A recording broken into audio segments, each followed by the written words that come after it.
अच्छा,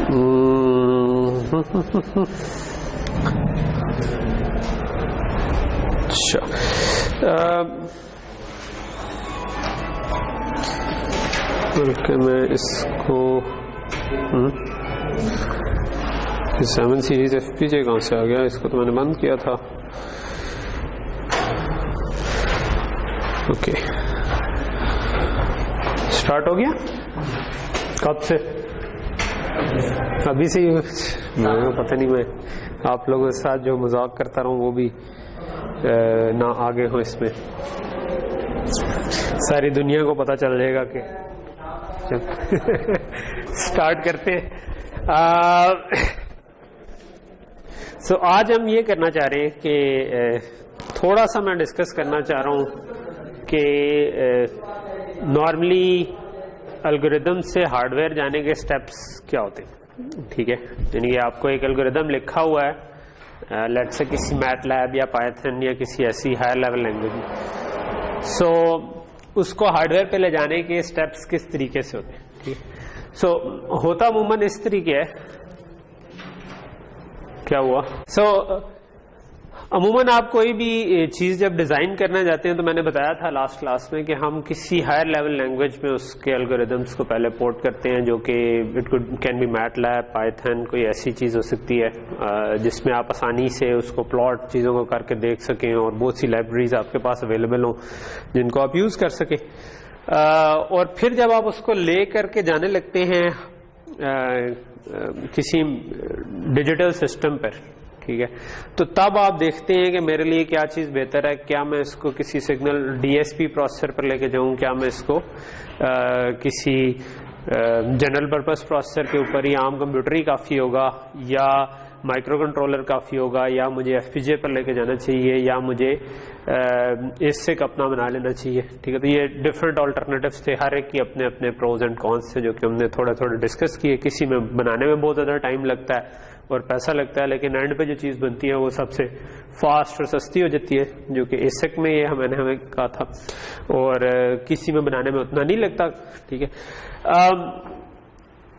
हमने फिर बीच में पढ़ा कि फिक्स पॉइंट कन्वर्जन पढ़ी। उसकी मेन वजह ये थी कि FPGAs एंड DSPs दोनों में अमूमन फ्लोटिंग पॉइंट मल्टीप्लिकेशंस की सपोर्ट डायरेक्टली नहीं होती, या FPGA पे तो होती है एक तरह से, DSPs में भी होते हैं फ्लोटिंग पॉइंट DSPs। ठीक है, लेकिन फ्लोटिंग पॉइंट DSPs महंगे होते हैं, फिक्स पॉइंट DSPs सस्ते होते हैं। तो आप अगर अपनी प्रोडक्ट को सस्ता बनाना चाह रहे हैं तो आप कोशिश करते हैं कि आप ऑप्टिमाइजेशन पे थोड़ा टाइम लगा दें और फिक्स पॉइंट कन्वर्ट कर लें उसके, लेकिन एंड पे DSP फिक्स पॉइंट वाला लगा दें। ठीक है, और ऑब्वियसली और भी फायदे होते हैं, जिस तरह पावर कंजम्पशन भी उनकी थोड़ी सी लो होती है। सो अगर आप कोई एम्बेडेड प्लेटफॉर्म बना रहे हैं तो पावर कंजम्पशन भी आपका एक टारगेट होता है, तो आप फिक्स पॉइंट DSP ही जो होगा उसकी पावर कंजम्पशन थोड़ी सी बेहतर होगी।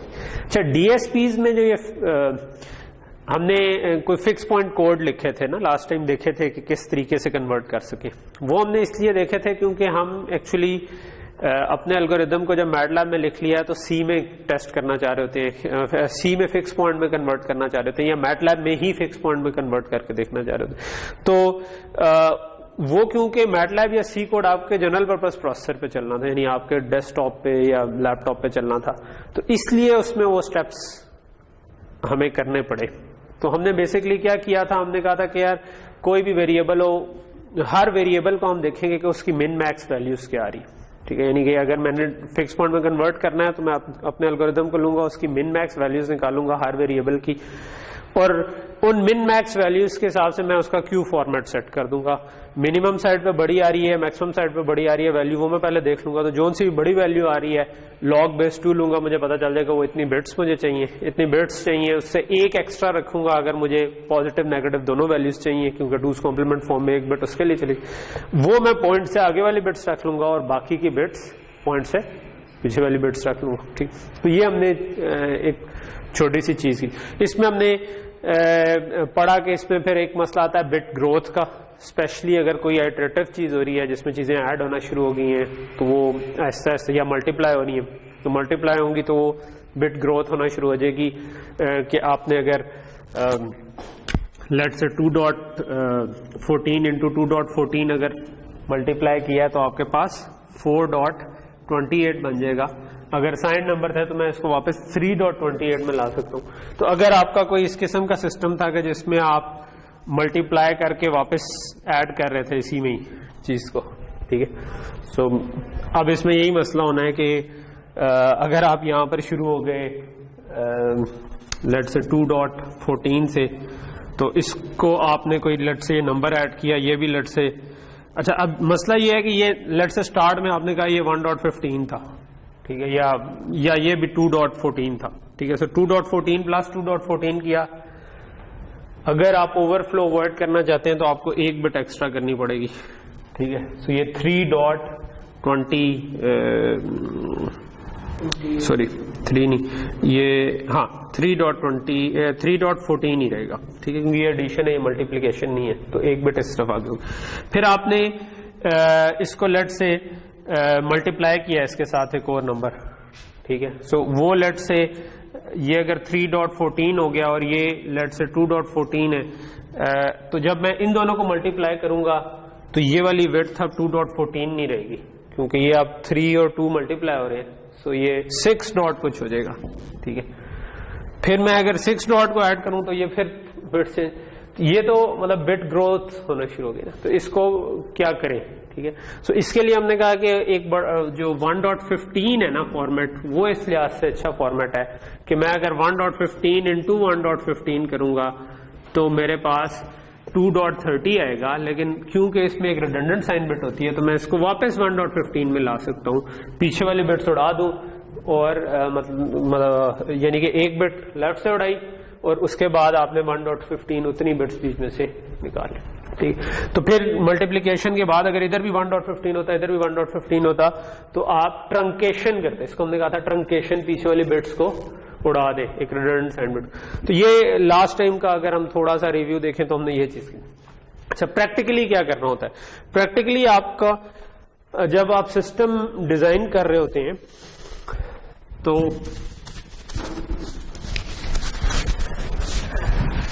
अच्छा, आजकल जो है ना वो जरूरी नहीं है कि आप मैटलैब या पाइथन में कोड लिखकर ही सिस्टम इंप्लीमेंट करें। आजकल एक और चीज आ गई है कि जिसको हम मॉडल बेस्ड डिजाइन कहते हैं। आप सिमुलिंक में या लैब व्यू में डायरेक्टली ब्लॉक्स को जोड़ के, कि सिमुलिंक में ब्लॉक्स पड़े हुए हैं उनको जोड़ के आपके जी ये मल्टीप्लायर है, इसको लगा दिया, एक एडर है, फिल्टर है, एफएफटी है, उनके ब्लॉक्स लगा दिए और वो आपको उसी में ही सिस्टम डिजाइन कर दिया। और एक और चीज आ गई हुई है, एक और चीज है जिसको कहते हैं ज़ाइलिंग सिस्टम जनरेटर, ठीक है। वो क्या चीज है? वो ये भी सिमुलिंक के साथ ही इंटीग्रेट हो जाता है, ठीक है। तो अगर आपने ज़ाइलिंग इंस्टॉल किया और मैटलैब भी इंस्टॉल्ड है तो आप अगर वो वर्जन कंपैटिबल है, आपको पहले वो साइट पे जाके देख लें कौन सा वर्जन किसके साथ कंपैटिबल है। अगर आपने ठीक ठीक वर्जन इंस्टॉल किए हुए तो आपके सिमुलिंक के अंदर ज़ाइलिंक्स का ब्लॉक सेट आपके पास अवेलेबल होता है। ज़ाइलिंक्स का ब्लॉक सेट का मतलब है कि आप ज़ाइलिंक्स की एक लाइब्रेरी है जिसके अंदर से आप उठा के एफएफटी उठा के लगा दें, ठीक है। So you don't need to write code for Fourier transform. इसी तरह आपने एफआईआर का ब्लॉक है वो उठा के लगा दें, ठीक है। जो जो काम करना आप चाह रहे हैं अपने सिस्टम डिजाइन में, यानी सिस्टम बिल्कुल उसी तरह बना के सिमुलिंक में आपने चीजों को आपस में जोड़ा ब्लॉक बाय ब्लॉक और उससे आपने सिस्टम बनाया। लेकिन अब आप ब्लॉक्स जो यूज कर रहे हैं वो आप ज़ाइलिंक्स के ब्लॉक सेट से कर रहे हैं। सो फिक्स पॉइंट कोडिंग का एक तरीका यह भी हो सकता है कि आप कोड ना करें एक्चुअली फिक्स पॉइंट में। आपने पहले अगर मैटलैब में एक ब्लॉक बनाया हुआ था और उसमें आपने एफएफटी यूज की हुई थी, ठीक है, उसके बजाय अब आप एक पैरेलल में यही वाली इनपुट इस एफएफटी को दे दें, ठीक है, यानी कि दो सिस्टम खड़े कर दें, ये वाला सिस्टम भी, ये वाला सिस्टम। इसमें सिर्फ ज़ाइलिंक्स के कंपोनेंट्स यूज करें, इस सिस्टम में आप जो एल्गोरिदम में आपने सिस्टम यूज किया हुआ था। और अब आप इसको कॉन्फ़िगर कर सकते हैं, जो ज़ाइलिंग सिस्टम जनरेटर का होगा इसमें आप इसके क्यू फॉर्मेट्स वगैरह सेट कर सकते हैं कि इस फॉर्मेट में इनपुट आ रही है, इस फॉर्मेट में आउटपुट जा रही है, ठीक है। और इन दोनों को आप स्कोप लगा के उसके अंदर, क्योंकि उसमें सॉफ्ट स्कोप होती है ना, तो उसके अंदर आप इन दोनों को एक दूसरे के ऊपर प्लॉट करके देख सकते हैं कि क्या वही आउटपुट आ रही है जो मैं चाह रहा था, मतलब एक रीजनेबल लिमिट के अंदर है या नहीं है, ठीक। अगर ये ठीक ठीक चल रहा है तो तब आपको वो पूरा जो फिक्स पॉइंट कोड में कन्वर्ट करने का प्रोसेस था ना वो पूरे का पूरा अवॉइड हो जाएगा।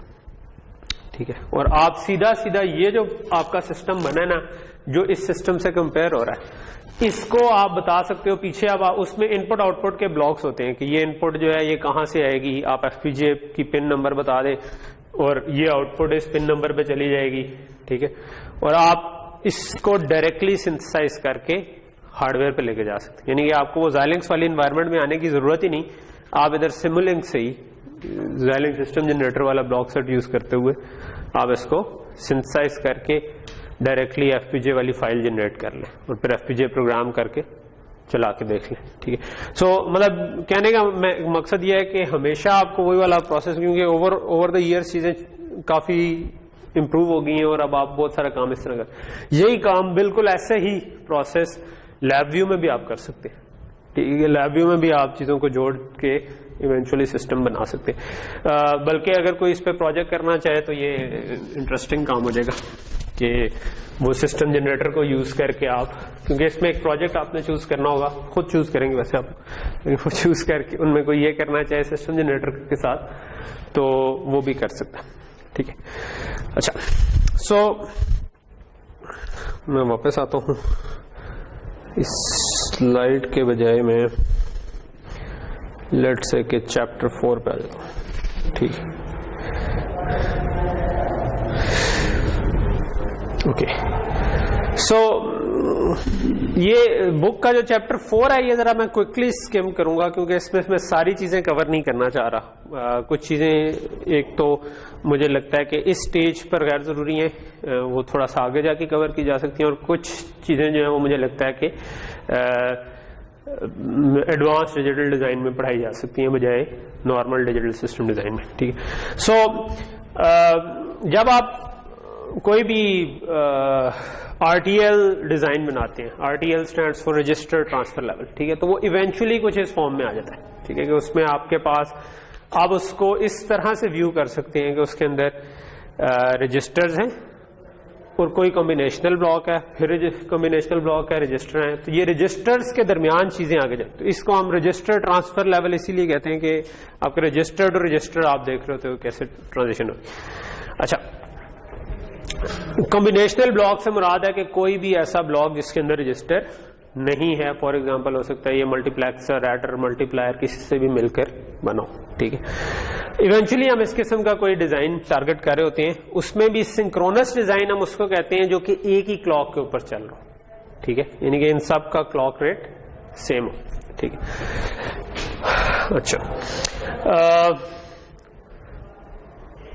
मोस्टली कुछ सिस्टम्स को हम कहते हैं हार्ड रियल टाइम सिस्टम्स, ठीक है। सो उनमें क्या है कि आप रियल टाइम एनवायरनमेंट के साथ डायरेक्टली किसी तरह कनेक्टेड है। कनेक्टेड किस तरह, जो डिजिटल पार्ट आपका बनता है ना, वो नॉर्मली स्टार्ट होता है from A to D on receiver side, और अगर आपने कुछ ट्रांसमिट करना है तो डी टू ए आपका, तो इसके इस तरफ आपका सिस्टम है, और इस तरफ फिर ये फ्रंट एंड आ गया कोई, जो कि फॉर एग्जांपल एक कम्युनिकेशन सिस्टम, मेरा मोबाइल फोन है, ठीक है, मोबाइल फोन पे एक एंटेना लगा हुआ है, ठीक है, उस एंटेना ट्रांसमिशन के लिए भी यूज हो रहा है, रिसेप्शन के लिए भी यूज हो रहा है, ठीक है। अब वो किससे बात कर रहा है, वो किसी बेस स्टेशन से बात कर रहा है, बेस स्टेशन से बात कर रहा है, तो बेस स्टेशन से कोई सिग्नल आएगा जो एंटेना से होकर ये एंटेना, यानी कि एंटेना इज कनेक्टेड टू इधर भी और इधर भी, ठीक है। जब वो रिसीव कर रहा है उस वक्त एनालॉग सिग्नल आएगा, वो एनालॉग टू डिजिटल कन्वर्ट होगा, ठीक है, यूजिंग एडीसी, और वो फिर आपके सिग्नल प्रोसेसिंग सिस्टम को आगे चला जाएगा, ठीक है। सो एक एक कर आपको, यानी एक एक करके सैंपल्स आना शुरू हो जाएंगे, एक स्ट्रीम ऑफ सैंपल्स आना शुरू हो जाएगी, एडीसी ये काम कर रहा होगा, ठीक है। उसको वो एनालाइज करेगा कि अच्छा मेरे उसको डिकोड करके क्या इस वक्त कोई जो भी आपके स्पीच के सैंपल्स आ रहे हैं, हो सकता है वो कंप्रेस फॉर्म में आ रहे हो, आप उसको डीकंप्रेस करें और जाके फिर डैक के ऊपर प्ले कर दें और वो आप सुन सकें, फिर आप जो बोल रहे हैं उसको एडीसी से कन्वर्ट करके ट्रांसमिट कर सकें, ठीक है। सो ये काइंड ऑफ एंटेना से लेकर आपके हेडफोन वाले स्पीकर तक एक पाथ बन जाएगा, और दूसरी तरफ जो ट्रांसमिट वाला पाथ होगा वो आपके डैक से शुरू होगा और एंटेना को एज अ ट्रांसमिटिंग साइड को यूज कर लो। तो इस तरीके से वुमन सिस्टम चल रहा है। जो स्पीच होती है वो आपका वन डायमेंशनल इस किस्म का कोई सिग्नल बन जाता है, ठीक है, या स्पीच हो जाए, या कुछ सिग्नल वन डायमेंशनल होते हैं, ईसीजी हो जाए, ठीक है, आप ईसीजी आपने कभी करवाई हो या करते हुए देखी हो, तो वो एक सिग्नल आ रहा होता है जो कि आप सैंपल करके स्क्रीन के ऊपर डिस्प्ले करवा सकते हैं। फिर आपके टू डायमेंशनल सिग्नल होते हैं, जिस तरह जो आपका वीडियो कैमरा है या स्टिल कैमरा है, स्टिल कैमरे से आपने तस्वीर खींची तो वो एक्चुअली स्पेस को सैंपल कर रही होती है, यानी कि मेरे से अगर 10 मीटर डिस्टेंस पर कोई चीज पड़ी हुई है तो अब एक पिक्सल जो होगी वो एक खास एरिया को रेफर कर रही होगी, हो सकता है कि वो आधे मीटर को या 10 सेंटीमीटर को रेफर कर रही हो, ठीक है, अगर कोई चीज दूर है तो हो सकता है वो बड़े साइज को रखता हो। आप एक्चुअली स्पेस को सैंपल कर रहे हो कि स्पेस में एक्चुअल में जो चीज पड़ी है उसकी कुछ क्रॉस सेक्शन एक पिक्सल के ऊपर मैप होंगे, ठीक। एंड पे आपके पास नंबर्स की फॉर्म में चीजें आ जाती हैं, ठीक है। जो वीडियो होती है वो भी इसी तरह से सैंपल्ड सिग्नल होता है, ठीक है। ये सारी स्ट्रीम ऑफ डाटा की एग्जांपल है जो आपको इनपुट के तौर पे आ रहे थे, ठीक है।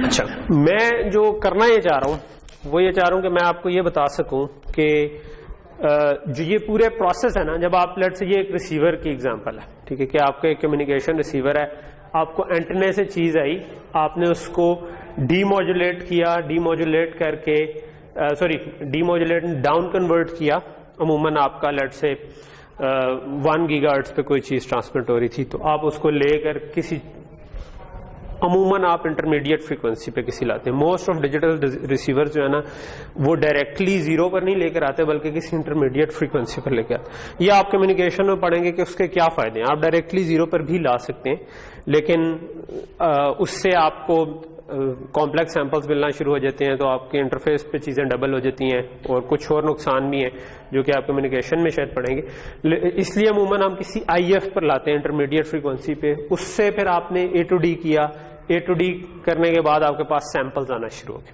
ठीक है। सैंपल्स आना शुरू हो गए, उन सैंपल्स को आप फर्दर डाउन कन्वर्ट करते हैं, क्योंकि ये 70 मेगाहर्ट्ज पे लेट से इधर IF अज्यूम की गई है, कोई और भी हो सकती है। मतलब IF जनरली ये डिटरमिन करेगी कि आपका जो डाउन ये A to D है उसकी सैम्पलिंग रेट कितनी होगी, ठीक है। अगर ये लेट से 70 पर है, आप इसको नाइक्विस्ट सैंपल करना चाह रहे हैं तो आप एटलीस्ट 140 पे सैंपल करेंगे। अगर साइड बैंड सैंपल करना चाह रहे हैं तो आप कम पे भी कर सकते हैं। अच्छा, उसके बाद आप डिजिटल डाउन कन्वर्जन क्या कर रही है? डिजिटल डाउन कन्वर्जन इसको बेस बैंड में ला रही है। बेस बैंड का मतलब है जीरो फ्रीक्वेंसी पर ले आए, अब आपके पास I और Q सैंपल्स बन गए। तो यहां पर आपके पास जो सैंपल आ रहे थे वो आ रहे थे रियल सैंपल्स, इधर आपके पास कॉम्प्लेक्स सैंपल आना शुरू है, ठीक है। उन कॉम्प्लेक्स को फिर आप आगे डीमॉड्यूलेट करें, एरर करेक्शन, सोर्स रिकॉर्डिंग करके आप मे बी उसके बाद लेट से वो आपका यही था, मोबाइल फोन ही था, आपने उससे स्पीच निकाली और स्पीच को आगे स्पीकर पर प्ले कर दिया, ठीक। अच्छा, अब ये जो डायग्राम बनी हुई है, ठीक है, सबसे पहले जब आप डिजाइन करने लगते हैं तो आप इस किस्म की कोई डायग्राम बनाते हैं, ठीक है।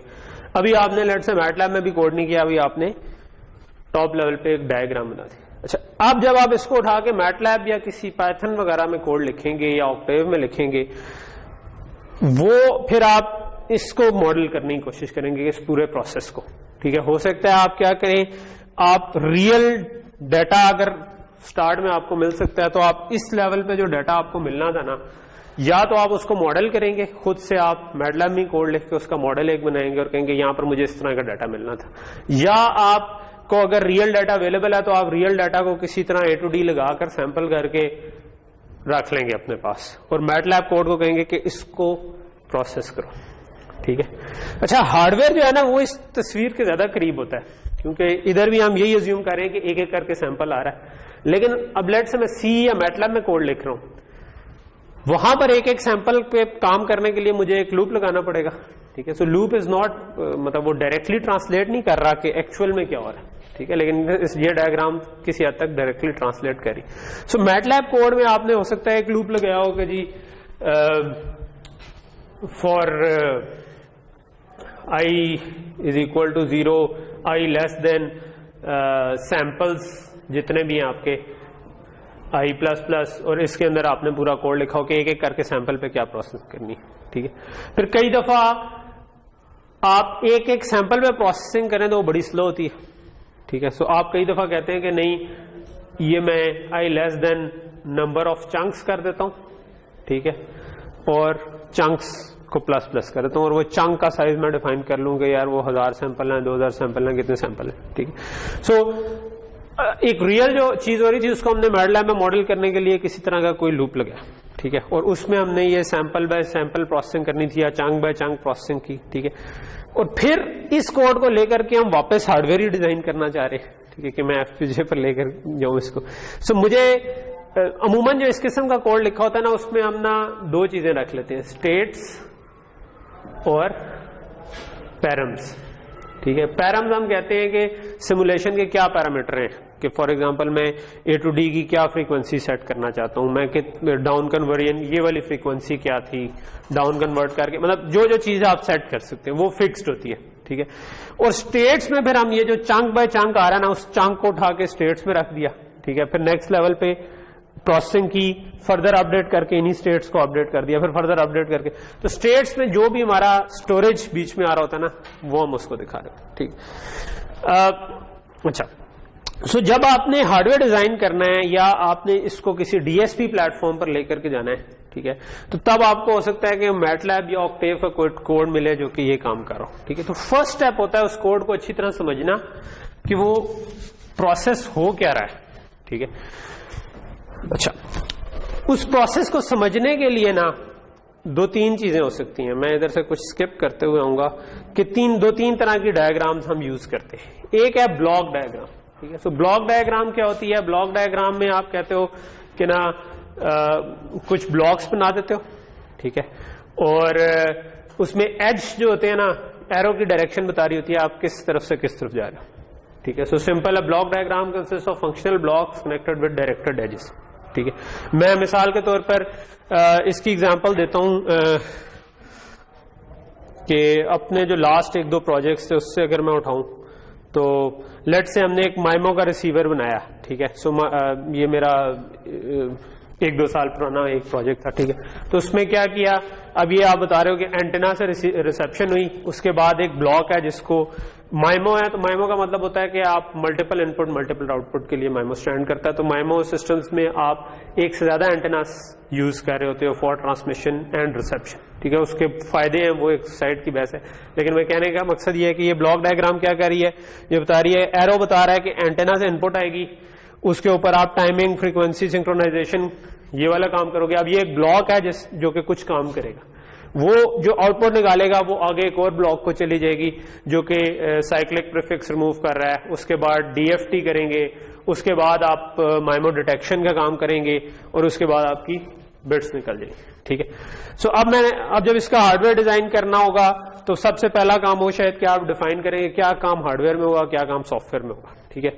इस स्पेसिफिक केस में हमने ये किया था कि ये वाला काम जो था ये हार्डवेयर सॉफ्टवेयर में रहने दिया था, ये वाला काम हार्डवेयर में कर लिया था। लेकिन ये ब्लॉक डायग्राम के पॉइंट ऑफ व्यू से इतना इंपॉर्टेंट नहीं है। ब्लॉक डायग्राम क्या करती है, ब्लॉक डायग्राम में हर एज बता रहा है कि डाटा इस तरफ फ्लो कर रहा है, ठीक है। ये एक ब्लॉक है, उसने कोई प्रोसेसिंग की, ये एक और ब्लॉक है, उसने कोई प्रोसेसिंग की, या कोई और ब्लॉक, ठीक है।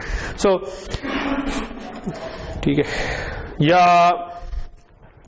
ये ब्लॉक डायग्राम जो है ना, ये तो बड़ा सिंपल सी चीज होगी, ठीक है, ओके। सो ये भी ब्लॉक डायग्राम बनी हुई है, ये एक और ब्लॉक डायग्राम बनी हुई है।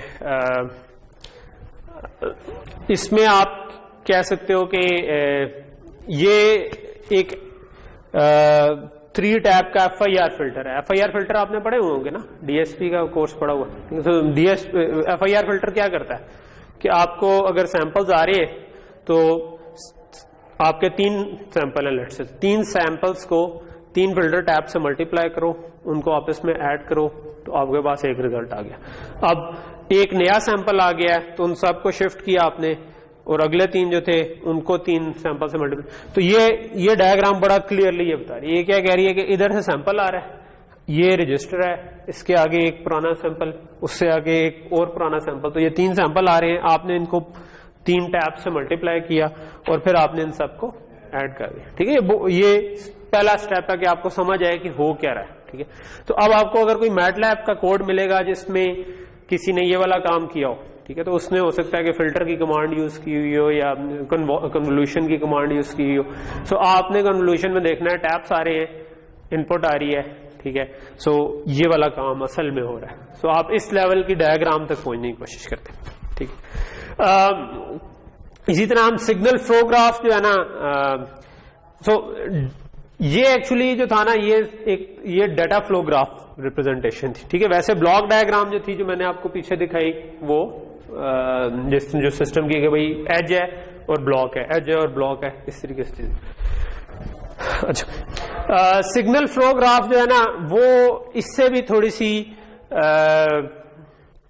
कह लो कि एक सिंप्लीफाइड वर्जन होता है। उसमें आप ना एरो के ऊपर लिख देते हो अगर कोई मल्टीप्लिकेशन हो रही हो, एडिशन हो रही हो, या किसी कांस्टेंट से मल्टीप्लिकेशन हो रही हो, या डिले आ रहा हो, ठीक है। डिले आ रहा हो तो आप उसको जी इनवर्स लिख देते हैं, ठीक है। और अगर कोई मल्टीप्लिकेशन हो रही हो तो बस उस जिस चीज से मल्टीप्लाई कर रहे हैं वो लिख देते हैं। तो यही वाला फिल्टर है, इसको आपने इधर सिग्नल फ्लो ग्राफ में रिप्रेजेंट किया, तो आपने कहा यहाँ पे 2 जी इनवर्स आ रहे हैं और ये आपके पास H0, H1 और H2 से मल्टीप्लिकेशन हो रही, ठीक है। हम थोड़ा सा आगे जाके, आज के लेक्चर में नहीं, हम देखेंगे कि ये सिग्नल फ्लो ग्राफ यूज करते हुए ना FIR फिल्टर को थोड़ा सा बेहतर तरीके से कैसे बनाया जा सकता है, ठीक है। सो इसी की हम 2-3 फॉर्म्स पढ़ेंगे, ठीक है, ओके। इसी तरह फिर आपका एक डाटा फ्लो ग्राफ होता है, जिसके अंदर ग्राफ्स आपने पढ़े हुए होंगे डाटा स्ट्रक्चर्स में। ग्राफ में नोड्स होती हैं और एजेस होते हैं, ठीक है। और नोड्स और एजेस में आप क्या करते हो, इस केस में आप जो नोड है ना, वो आपकी रिप्रेजेंट कर रही होती है कोई भी कंप्यूटेशनल यूनिट, ठीक है, या एक अगर बड़ा डिजाइन है तो आप उसका सब ब्लॉक कह लो कि वो उनकी ये हो सकता है कि कोई बहुत बड़ी कंप्यूटेशन इसके अंदर हो रही हो, लेकिन उसका इसी तरह का आप एक और ग्राफ बना देंगे वो उस कंप्यूटेशन का, ठीक है। तो ये टॉप लेवल डिजाइन हो गया। उसके बाद आप अगले डिजाइन पे चले गए। जो एज है वो शो कर रहा होता है कि कोई बफर है जिससे आप इधर से उधर डाटा लेकर के जा रहे हैं, ठीक है। अच्छा, सो और भी इस किस्म की रिप्रेजेंटेशन यूज होती हैं। मेरा आज के लेक्चर का मकसद है कि आप इनको ना थोड़ा सा रिप्रेजेंटेशंस के नाम आपको पता हो और थोड़ी बहुत 2-3 जो टॉप लेवल पे हमने 2-3 पढ़ी है ना, वो आपको पता हो, ठीक है। प्रैक्टिकली ये ज्यादा जो है ना, कुछ रिप्रेजेंटेशन थ्योरेटिकली ज्यादा यूज होती हैं। प्रैक्टिकली जब हम सिस्टम डिजाइन कर रहे होते हैं ना, उनमें वो इनकी कोई हाइब्रिड सी अप्रोच होती है, ठीक है। सो एक और रिप्रेजेंटेशन जो मैं आखिरी करना चाहता हूं, जो असल में शुरू में गुजार दी थी मैंने, वो है KPN, ठीक है, जिसको हम कान प्रोसेस नेटवर्क कहते हैं, ठीक है। इसमें आप 5-4 यूज कर, चलो इस पे आने से पहले मैं एक छोटा सा और काम करता हूं, ठीक है। मैं लेट से कि मैं ब्लैंक हो जाता हूं। जो हमने भी एग्जांपल्स देखी, ठीक है, लेट से कि आप इनका हार्डवेयर डिजाइन करना चाहते हैं, ठीक है। तो हार्डवेयर एक हमने कहा कि यार टॉप लेवल पे हम ब्लॉक डायग्राम बना लेते हैं कि चीजें कहां से कहां फ्लो करी, ठीक है। लेट से ये कोई एक ब्लॉक A है, ये कोई ब्लॉक B है, ये कोई ब्लॉक C है। तो अब हमारे पास और यहां कहीं से इनपुट आ रही है, ठीक है, जिसको हम सीरीज में ही लेट से काम करें, ठीक है। ऑब्वियसली कॉम्प्लेक्स सिस्टम हो तो फिर आपके और भी डिपेंडेंसीज आ जाएंगी, ठीक है। अच्छा, अब लेट से कि सीरीज में काम होना, ठीक। तो यहां से डाटा जो आ रहा है, एक तरीका है कि उसके ऊपर सैंपल बाय सैंपल प्रोसेसिंग हो रही हो, ठीक है, कि हर क्लॉक एज पे, क्योंकि अब ये सारे सिस्टम जो ये सिंक्रोनस सिस्टम है तो किसी डिजिटल क्लॉक पे चल रहे हैं, ठीक है। तो एक तरीका ये है कि हर क्लॉक एज पे आप कहें कि मेरे पास डाटा आ रहा है, ठीक है। सो यहां पर हर क्लॉक एज पे मेरे पास डाटा आ रहा है पीछे से, ठीक है। और फिर यहां से भी हर क्लॉक, यहां से भी हर क्लॉक। लेकिन सिस्टम इतने सिंपल नहीं होते। हो सकता है कि आप इधर कोई जो प्रोसेसिंग करें उसके बाद डाटा रेट कम हो जाए। फॉर एग्जांपल, जिस तरह मैंने भी कम्युनिकेशन सिस्टम का बताया कि वो 70 मेगाहर्ट्ज का डाटा आ रहा था, आपने लेट से उसे 140 मेगाहर्ट्ज पे सैंपल किया और आपने जब उसमें से बिट्स निकाली तो वो डाटा रेट कम हो गया, ठीक है, क्योंकि आप उसको पहले बेस बैंड में ले गए, बेस बैंड में ले गए तो वैसे ही डाटा रेट कम हो गया। आप असल में जिस रेट पे ट्रांसमिट कर रहे थे वो उस पर पहुंच गए। तो अब इसको भी 140 पे चलाना और इसको भी 140 पे चलाना तो सेंस नहीं बनाता कि आप इसको भी उतना दे। तो अब इसका मतलब है कि कभी ये ब्लॉक डाटा देगा, कभी ये ब्लॉक डाटा नहीं देगा, ठीक है, क्योंकि आप अगर ये पूरा लेट से सिस्टम सिंक्रोनस है और ये 140 पे चल रहा है तो इसको जो डाटा चाहिए था वो 140 पे असल में चाहिए ही नहीं था, क्योंकि पीछे से जो डाटा आ रहा है अब वो स्लो हो चुका है। सो अब मैं स्लो कैसे कर सकता हूं? अगर इस ब्लॉक में इसको डाटा देना है, ठीक है, सो लेट से बाहर से जो डाटा आ रहा था ना, अब हम कहते हैं कि उसमें ये डाटा की बिट्स थी, ठीक है, लेट से मैं कहता हूं 14 बिट का डाटा आ रहा था, तो मैं कहता हूं 13 डाउन टू 0 डाटा आ रहा था और एक क्लॉक आ रहा था जिसके ऊपर आप हर सैंपल इसका वैलिड था, एडीसी से डायरेक्ट आ रहा था लेट से, ठीक। इसने जो इस ब्लॉक को डाटा देना था वो किसी और रेट पे देना था, ठीक है, लेकिन हम चलाना पूरे का पूरा सिस्टम लेट से उसी क्लॉक पे चलाना चाह रहे हैं। लेट से हम बहुत सिंपल वाला केस करेंगे, अभी हमने क्लॉक रेट कन्वर्जन नहीं करनी। अब अगर इसने कभी डाटा देना है कभी डाटा नहीं देना, तो ये वाला इंटरफेस कि आप क्लॉक और डाटा दे दें, ये तो ये काम नहीं कर सकता, ठीक है। अगर मैं यही इंटरफेस बना दूं दो चीजों के दरमियान, तो ये तो आपको हर क्लॉक पर डाटा देगा। तो अब मैं क्या कर सकता हूं? अगर मैंने डाटा स्लो करना है, आई नीड समथिंग एल्स। वो समथिंग एल्स क्या हो सकता है? आप एक और वायर डाल दें, ठीक है, और इस वायर को कहें कि यार ये मेरी वैलिड का सिग्नल है, ठीक है, अगर ये राइजिंग एज ऑफ क्लॉक पर वैलिड हुआ तो इसका मतलब डाटा मैं तुमको देना चाहता हूं, अगर ये वैलिड ना हुआ तो मैं तुमको डाटा नहीं देना चाहता, ठीक है। सो अब अगर सिर्फ एक नया सिग्नल डालने से क्या हो गया, मेरे पास ये प्रोविजन आ गई कि मैं जिस मर्जी डेट पे डाटा भेजूं, ठीक है। मैं यहां से डाटा जो है वैलिड जो है वो 50 साइकिल के बाद एक दफा 1 किया करूं तो मैं 1/50 रेट पे भेज दूंगा। मैं हर साइकिल पे 1 कर दूं तो जो रेट पीछे से आ रहा था उसी पे भेजना शुरू कर दूं, ठीक है। तो यहां तक चीज समझ आ रही? सिंपल सा एक हमने एडिशन कर दी वैलिड का सिग्नल। बात का इसको स्ट्रोब भी कहते हैं, ठीक है। आप कोई कोड्स कभी किसी का उठाएंगे देखेंगे तो उसने कहीं हो सकता है वैलिड लिखा हो सकता है स्ट्रोब लिखा हो। सो जनरली वो इसी मकसद के लिए यूज होते हैं। इनेबल भी कह सकते हैं, ठीक है। अच्छा, सो यहां तक चीज समझ आ रही है कि अब ए और बी जो है ये किसी भी रेट पे बात कर सकते हैं। अच्छा, लेकिन मैंने इधर से तो कह दिया कि मैं डाटा भेज सकता हूँ, ठीक है। अब हो सकता है मैं फुल स्पीड पे भेजना शुरू कर दूं, हो सकता है कि बी जो है वो जब प्रोसेसिंग कर रहा हो तो वो उस वक्त डाटा पीछे से ना ले सकता हो, ठीक है। वो एक सिस्टम है ना, उस सिस्टम की ने इनपुट लेना शुरू की, प्रोसेस करना शुरू की, इनपुट लेना की, प्रोसेस शुरू करना, लेकिन वो प्रोसेस की रिक्वायरमेंट ऐसी थी कि उसको कुछ टाइम लगता था उसको कंप्लीट करने में। हो सकता है कि वो ना ले सकता वो सिस्टम, ठीक है। तो तब क्या करेंगे? तब हमें कुछ और करना पड़ेगा, क्योंकि ये तो हर रेट पे, ये तो उसको देख ही नहीं रहा कि भाई वो रेडी है या नहीं है, ये तो हर वक्त डाटा भेजी जा रहा है, ठीक है। सो अब मुझे चाहिए इधर से कोई तरीका कि ये उसको बता सके भाई यार 1 मिनट सबर, ठीक है। सो उस सबर के लिए ये क्या कर सकता है कि यहां से एक मैं इसको सिग्नल दे दूं, लेट से मैं उसका नाम रख देता हूं रेडी, ठीक है। मैं कहता हूँ यार मैं रेडी हुआ तो मैं रेडी को 1 कर दूंगा, ठीक है। बाय डिफॉल्ट लेट से मैंने रेडी को 1 कर दिया कि मैं डाटा ले सकता हूँ, ठीक है। तो इसने वैलिड का सिग्नल दिया, या इसको बाज का आप TX रेडी कह देते हैं, इसको RX रेडी कह सकते हैं, ठीक है। तो ये नाम थोड़े बहुत चेंज हो सकते हैं, लेकिन ये आप कहते हैं कि ट्रांसमीटर रेडी है, ये आप कहते हो रिसीवर। अब आपने यूं डिफाइन कर लिया कि अगर ट्रांसमीटर और रिसीवर दोनों रेडी हुए किसी राइजिंग एज ऑफ क्लॉक पे, तो इसका मतलब है कि ये डाटा आगे वाले ने रिसीव कर दिया और इसने ट्रांसमिट कर दिया। ये भी चेक करेगा ट्रांसमिट करते हुए कि भाई अगला रेडी था या नहीं, ये भी चेक करेगा उसको कि पिछला रेडी था कि नहीं, ठीक। सो यहां तक चीज समझ आई? अच्छा, इसमें एक और मसला ये हो सकता है कि मतलब जब भी आपने किसी डाटा को कंज्यूम करना है, ठीक है, हम इसको बात कहते हैं जो डाटा भेज रहा होता है ना, इसमें अब ये डाटा भेज रहा है और ये रिसीव कर रहा है, ठीक है, ये कुछ नहीं भेज रहा पीछे, ठीक है। सो ऐसे केसेस में जो प्रोड्यूस कर रहा होता है उसको हम कहते हैं प्रोड्यूसर, और जो कंज्यूम कर रहा होता है उसको हम कहते हैं कंज्यूमर, ठीक है। क्या हुआ? डायरेक्टर, ओके, हाँ नहीं, उसको डायरेक्टर नहीं है, वो कंज्यूमर है, ठीक है, ओके। सो इसको हम कहते हैं प्रोड्यूसर, इसको हम कहते हैं कंज्यूमर, ठीक है।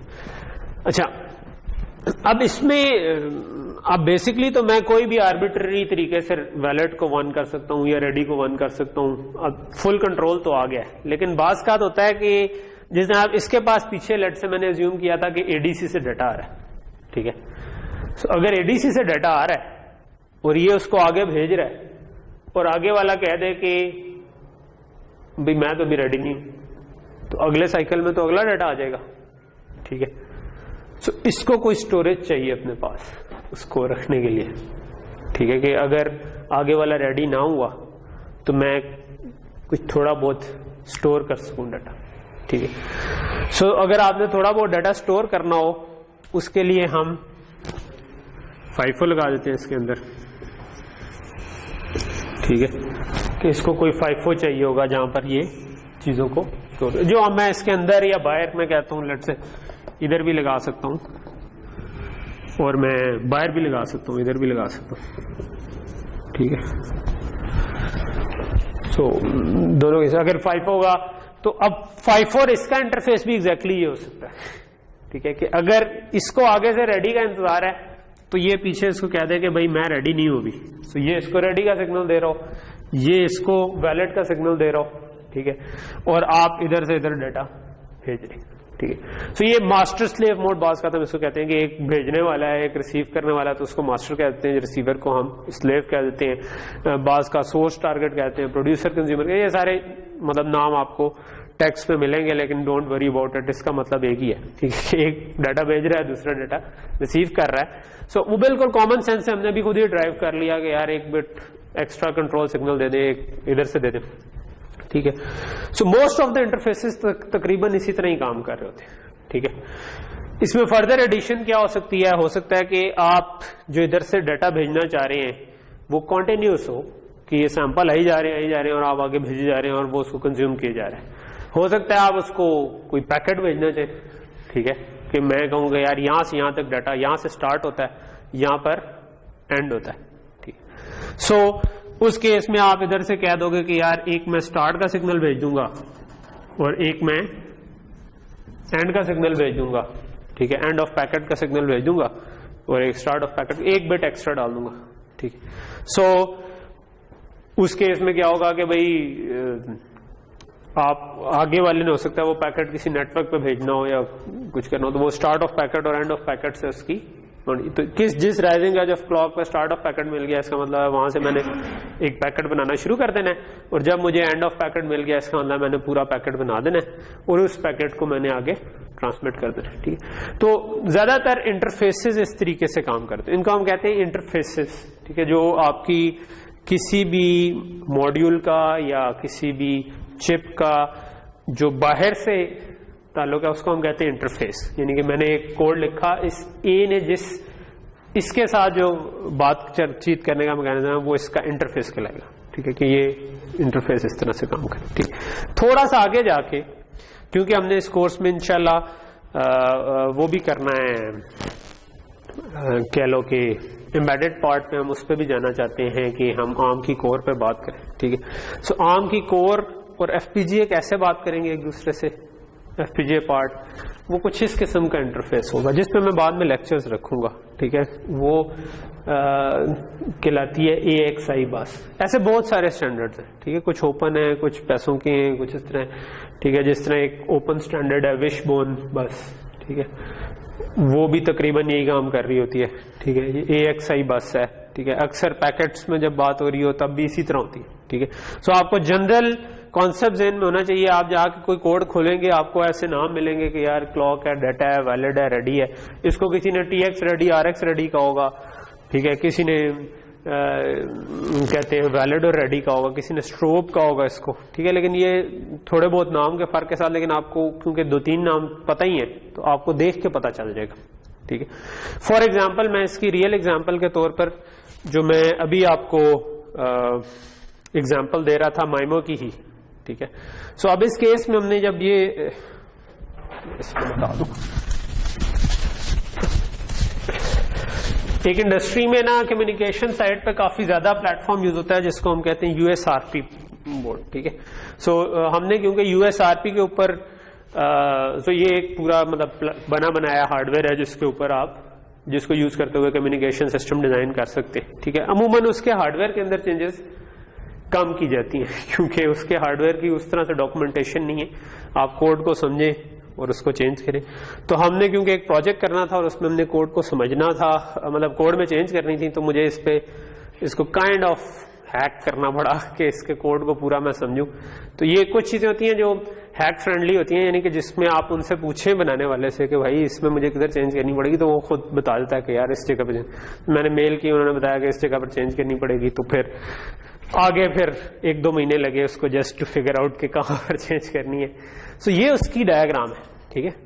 सो ये मैं इस कोर्स के पॉइंट ऑफ व्यू से इंपॉर्टेंट नहीं है, लेकिन मैं जस्ट आपको एक आइडिया देने के लिए कि इसमें पीछे से ये हमने खुद कंस्ट्रक्ट की थी रिवर्स करके उसको एक तरह से, क्योंकि उसकी डॉक्यूमेंट कहीं पे अवेलेबल नहीं थी। तो हमने उसके कोड देखा, कोड में कोई 550 फाइलें थी, ठीक है। तो 550 फाइलें देख के मैंने कहा अच्छा अब क्या करूं। तो उसको जब आप Xilinx में प्रोजेक्ट बनाते हैं तो आपने देखा होगा वो हायरार्किकल बन जाता है, ठीक है। तो मैंने उनको मेल की कि यार मैं इसमें चेंज करना चाहता हूं। उन्होंने कहा कि पैकेट राउटर देख ले, ठीक है। मैंने कहा अच्छा पैकेट राउटर को देख लेते। तो हमने उसको मैंने एक Xilinx में प्रोजेक्ट बनाया जिसमें एक एक करके इसकी फाइलें ऐड की। टॉप लेवल फाइल का मुझे पता चल गया, टॉप लेवल के अंदर टॉप लेवल को किया, मतलब इवेंचुअली मेरा ख्याल है कि कोई 20-25 फाइलें होंगी वेरिलॉग कोड की, जिनको मैंने कोड से वापस उसका डिजाइन बना के और इनके नामों से समझ के कि ये क्या कर रहा था, और कुछ मटेरियल जो लोगों ने इसी तरह जिस तरह मेरी तरह के लोग जो होंगे उन्होंने अपनी रिपोर्ट्स ऑनलाइन रखी हुई थी उनसे कुछ देख के एंड में मेरा ख्याल है कि टर्न आउट टू बी कि आपने वो 20-25 फाइलें समझनी और आपका काम हो जाएगा, ठीक है। लेकिन मतलब मैं कहने का मकसद ये है कि आपको अगर मतलब जब आप रिवर्स किसी को करने जाए ना तो इट्स एक्चुअली फन कि आप फिगर आउट कर रहे हैं कि हो क्या रहा है, ठीक है। सो आप टॉप लेवल फाइल को जब देखना शुरू करेंगे तो आपको बहुत सा आइडिया तभी हो जाएगा। वो फाइलें तो अच्छे बड़े प्रोजेक्ट में हो सकता है 400-500 फाइलें हों, ठीक है, लेकिन आपको वो सब में जाने की जरूरत नहीं होती, ठीक है। आपने अपने मकसद के काम करना होता है, ठीक। तो इसमें ये 14 बिट का एडीसी आ रहा था जो आगे फिर डीडीसी चेन को जा रहा है, ठीक है। ये डायरेक्ट कन्वर्जन रिसीवर था, यानी कि इसमें आईक्यू सैंपल अलग-अलग आते हैं। शुरू से ही आप इंटरमीडिएट फ्रीक्वेंसी पे नहीं जाते, आप डायरेक्टली बेस बैंड पे चले जाते हैं। तो शुरू से ही आपको 2-2 सैंपल आ रहे हैं, ठीक है, आईक्यू। तो यहां से 2-2 सैंपल आ रहे हैं, डीडीसी चेन है, उसके बाद ये पैकेट राउटर को जाती है और आगे फिर ये ईथरनेट पे डाटा को भेज देता है, ठीक है। और इसी तरह आपने कुछ ट्रांसमिट करना है, आप पीसी से भेजते हैं, ठीक है, वो पैकेट राउटर को जाता है और वो आगे डैक के थ्रू आगे चला। अच्छा, लेकिन ये दिखाने का मकसद क्या है कि इसके इधर जो इंटरफेस चल रहा था ना, ठीक है, that was exactly this one, ठीक है। जो कि आप जैसे कोड को देखें और समझें तो फिर आपको थोड़ा बहुत उन्होंने किसी रीडमी में लिखा हुआ, थोड़ा किसी और जगह पे, तो इवेंचुअली वही वाले इंटरफेसेस ही आपको बार बार मिलेंगे जिसमें आप एक तरफ से यहां से जो चीज आ रही है उसी तरह आ रहा था कि आपका हर क्लॉक सैंपल, ठीक, हर साइकिल पे क्लॉक आ रहा है, ठीक है। फिर जब डाउन कन्वर्ट किया है यहां पे साथ स्ट्रोब आना शुरू हो जाएगा, क्योंकि आप डाउन कन्वर्ट करते हैं तो डाटा रेट कम हो जाता है, स्ट्रोब साथ आना शुरू हो जाता है, ठीक। फिर इसके आगे जब आप पैकेट बनाने हैं तो पैकेट बनाने में आपको स्टार्ट और एंड ऑफ पैकेट चाहिए, ठीक है। तो ये इन्होंने इस इंटरफेस का नाम रखा हुआ था 5436, ठीक है। तो वो 5436 क्यों कहते थे कि एक दूसरे से बात करने के लिए हर एक ने 54 लगाए हुए थे, ठीक है। यानी यहां पर भी 54 लगा होगा, इसके अंदर यहां से ट्रांसमिट करना है ये भी 54 लगा होगा, इससे आगे भी 54 लगा होगा। क्यों? क्योंकि डिफरेंट रेट पे चीजें प्रोड्यूस हो सकती हैं, तो हो सकता है किसी को थोड़ी देर इंतजार करना पड़े जबकि पीछे से डाटा को उसको तब भी रिसीव करना हो, ठीक है।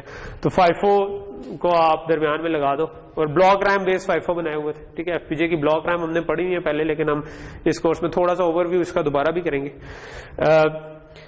सो बेसिकली 5436 में यही चीज थी कि यहां से भी रेडी जा रहा है, सोर्स रेडी जो कि मैं वैलिड कह रहा था, इधर से टारगेट रेडी आ रहा है, इधर से 36 बिट का डाटा 54 का डाटा वो कह रहे होते थे, लेकिन असल में उस 36 बिट में क्या होता था, उस 36 बिट में स्टार्ट ऑफ पैकेट की इंफॉर्मेशन भी एम्बेडेड होती थी, एंड ऑफ बिट पैकेट की, मतलब 36 में से 32 बिट जो हैं वो डाटा की थी, बाकी जो 4 बिट्स थी उसमें 1 बिट स्टार्ट ऑफ पैकेट थी, 1 बिट एंड ऑफ पैकेट थी, और बाकी 2 बिट बता रही थी कि अच्छा इस 32 बिट में असल में डाटा कितना है। क्योंकि हो सकता है जब आपका एंड ऑफ पैकेट आए तो जिस वक्त आप लेट से हो सकता है कि 5 बाइट ट्रांसफर करना चाह रहे हैं तो 4 बाइट एक 32 बिट में आ जाएगी, ठीक है, लेकिन अगली 32 की 4 तो आपको यूज ही नहीं होंगी, उसकी तो एक यूज हो रही होगी, ठीक है।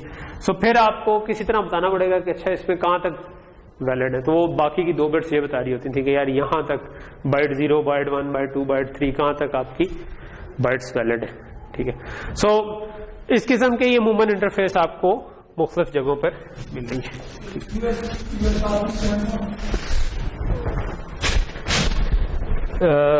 यूनिवर्सल SDR रेडियो पेरिफेरल कुछ इस तरह, आई एम नॉट श्योर, ये आप गूगल करेंगे तो मिल जाएगा। ये रेडियो पेरिफेरल के तौर पर था, ये आई थिंक कुछ यूनिवर्सल था। S might be software defined radio, SDR जिसको हम कहते हैं, ठीक। सो लेकिन ये मतलब आप गूगल करेंगे तो आपको आराम से मिल जाएगा, ठीक है। तो रेडियो पेरिफेरल का मतलब ऐसा पेरिफेरल जो एज अ रेडियो यूज हो सकता है, तो आप अपने इसको लैन के साथ लगाते हैं और फिर आप GNU रेडियो ओपन सोर्स आपका GNU रेडियो है का एक पूरा प्लेटफॉर्म है जिसको यूज करते हुए आप ट्रांसमिट रिसीव आराम से कर सकते हैं, ठीक है। इसमें बड़े बड़े मजे के प्रोजेक्ट हुए, फॉर एग्जांपल ये जो जहाज होते हैं ये बीकन सिग्नल भेज रहे होते हैं अपनी पोजीशन का, ठीक है।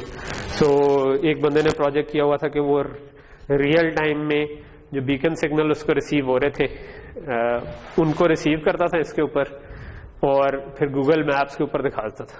तो इस वक्त जो जहाज उड़े हैं ना वो आपको नजर आ रहे हैं इसके ऊपर।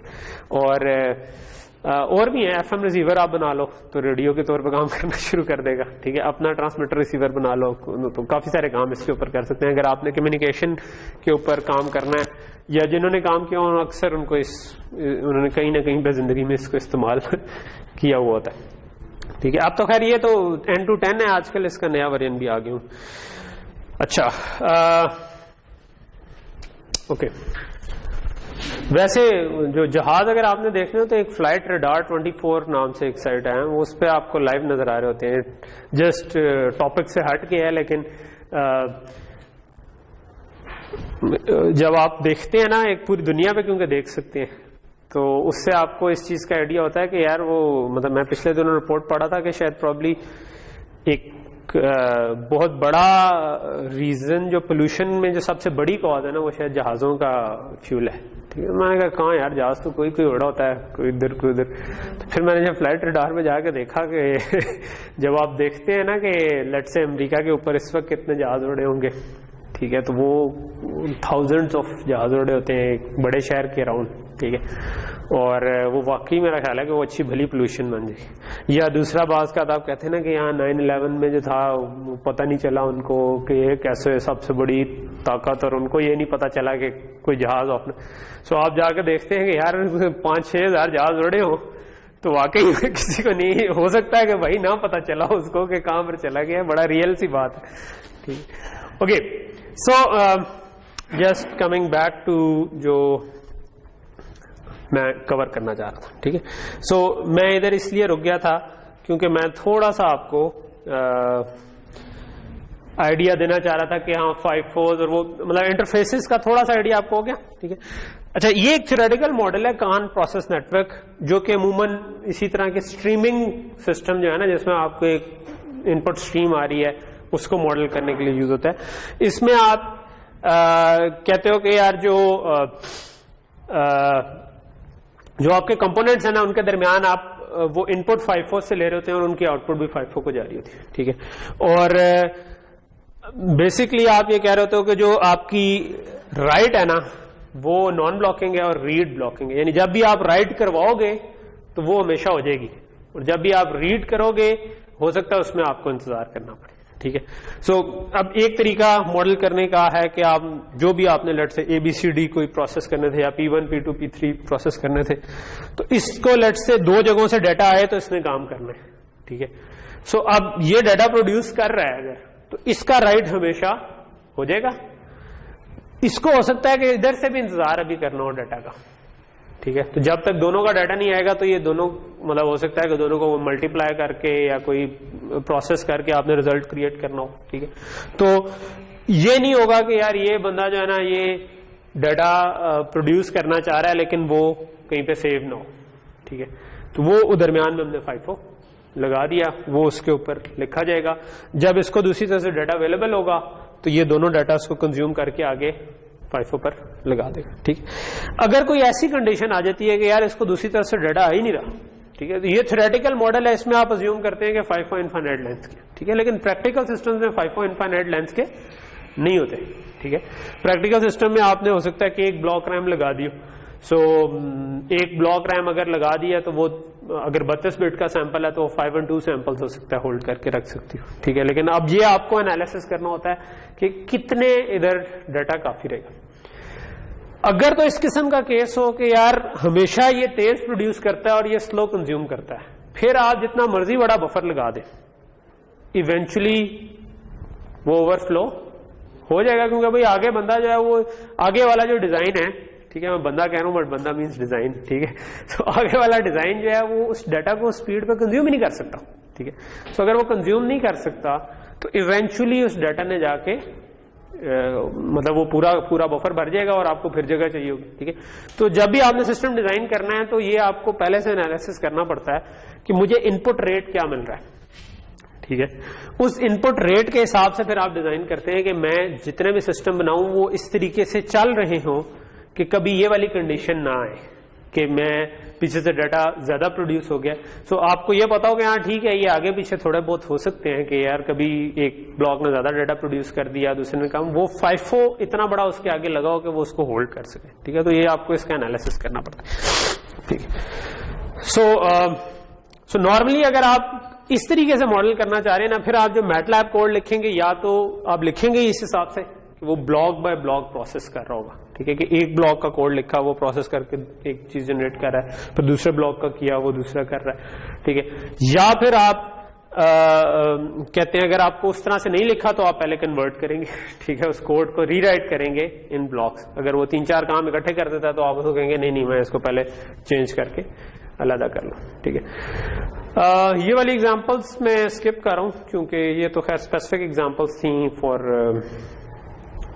इसकी मैं लिमिटेशन वाली एक स्लाइड थी वो मैं कवर करना चाहूंगा। ठीक है,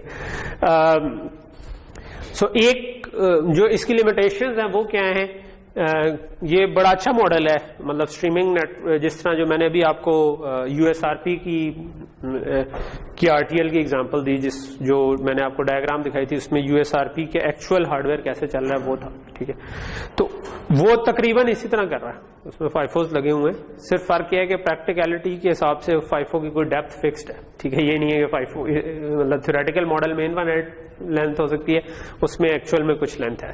ठीक है, लेकिन कुछ और चेंजेस भी हैं। फॉर एग्जांपल ये चीज उसमें इंश्योर्ड नहीं है कि आप राइट करेंगे तो हमेशा राइट होगा। ठीक है, आप डेस्टिनेशन रेडी का भी वेट करते हो। ठीक है, अगर आप ये वाला मॉडल बना रहे हो इसमें हमने कहा कि राइट हमेशा हो जाएगा, तो इसका मतलब है कि आपका राइट में आप डेस्टिनेशन रेडी का वेट नहीं करोगे, आप हमेशा उस पर लिखवा दोगे। ठीक है, जो रीड करना है उसमें इंतजार करना है कि पीछे से डाटा आया भी था या नहीं आया था। ठीक है, सो एक इसकी लिमिटेशन ये है कि read in sequential order from the first value to the last. ठीक है, दूसरा ये है मतलब अब हो सकता है कि जो आप जो चीज बनाना चाह रहे हैं वो सीक्वेंशियली ना चलती हो। ठीक है, बहुत सारे सिस्टम जिस तरह हैं, जो FFT है, FFT लेने के लिए आप बिट रिवर्स एड्रेसिंग करते हैं, यानी कि आपने अगर 1024 पॉइंट की FFT लेनी है ना, सो जो उसके लिए आपको 1024 पॉइंट पहले चाहिए एक तो। ठीक है, आप ये नहीं करेंगे कि एक सैंपल आ रहा हो तो ले, थोड़ी सी उसकी मॉडिफाइड वर्जन बन सकते हैं जो ये कर लें, लेकिन अमूमन FFT वाला फिर क्या करता है, FFT पहले 0 नंबर वाला सैंपल लेता है, फिर 1 नंबर वाला जो है ना वो उल्टे ऑर्डर में पड़ता है, यानी राइट टू लेफ्ट। 0000001 है ना, उसको वो एक्चुअली 10000 बिल्कुल फ्लिप वर्जन उस एड्रेस से उठाएगा, उस नंबर वाला सैंपल उठाएगा। फिर 2 नंबर के बजाय जो 2 का उलट बनता है, इसको हम कहते हैं बिट रिवर्स एड्रेसिंग, और फिर उसको आप करके यूज करके FFT लेते हैं। ठीक है, सो हम FFT के अलगो नहीं कवर कर रहे होंगे इस कोर्स में, वैसे वो खुद एक इंटरेस्टिंग टॉपिक है कि वो किस तरह वो एक बटरफ्लाई सी बनती है जिसके कॉम्बिनेशन से आप बड़ी FFTs कंप्यूट करते हैं। आप इसको थोड़ा सा गूगल करेंगे तो यूट्यूब पे 1-2 अच्छी वीडियोज हैं जो कि आपको आधे घंटे में पूरा चीज एक्सप्लेन कर देंगे कि FFT कैसे काम करते हैं, बट वो इस कोर्स के स्कोप में नहीं है। ठीक है, सो कहने का मकसद ये है कि एक मसला ये है कि FIFO जो है वो हर FIFO तो फर्स्ट इन फर्स्ट आउट है। ठीक है, लेकिन आप जो रीड करना चाह रहे हो वो हमेशा FIFO की फॉर्म में नहीं करना चाहोगे, कभी हो सकता है कि आपको किसी और ऑर्डर में रीड करना हो। ठीक है, इसी तरह कन्वोल्यूशन है, उसको भी मल्टीपल वैल्यूज चाहिए होती हैं। फ्रैक्शनल रीसैम्पलिंग में भी आपको डाटा को डिफरेंट तरीके से पढ़ना होता है। ठीक है, सो ये वाली जो दूसरा मसला है कि वंस रेड तो FIFO से पॉप कर लिया तो FIFO से तो निकल गया वो। ठीक है, डाटा पीछे से कुछ और पुश हो गया तो वो तो ओवरराइट हो जाएगा। सो हमेशा FIFO is not a good thing. ठीक है, तो नॉर्मली आप जब टॉप लेवल डिजाइन कर रहे हैं ना सिस्टम का, तो आप कई जगहों पर FIFO लगा देंगे और इस तरीके से चीज चला देंगे। ठीक है, लेकिन जब आप किसी कंपोनेंट के डिजाइन पे जाएंगे, हो सकता है वहां पर जाकर आप कहेंगे यार ये FIFO से नहीं हो सकता, या FFT आपने बनानी है, आप कहेंगे नहीं ये FIFO से नहीं हो सकता, इसमें मुझे कुछ और करना। उसके वे अराउंड है कि अगर आपने FFT बनाई है, इसकी कोड लिखा है जो FIFO पे नहीं चल सकता, तो आप इसके पीछे एक बड़ा सा FIFO लगा दें और उस FIFO से उठा के एक और रैम में पुट कर दें और इस रैम को आप किसी और ऑर्डर में रीड राइट कर लें। ठीक है, तो फिर ये हो सकता है कि पीछे से FIFO में ही डाटा आ रहा हो, लेकिन यहां पर आप हमेशा इतनी तेजी से प्रोसेस करें कि पीछे से सीरियली भी आ रहा हो, फिर भी आप इसको प्रोसेस कर दें। ठीक है, लेकिन ये मतलब इसकी लिमिटेशन जरूर है। ठीक है, अच्छा ओके,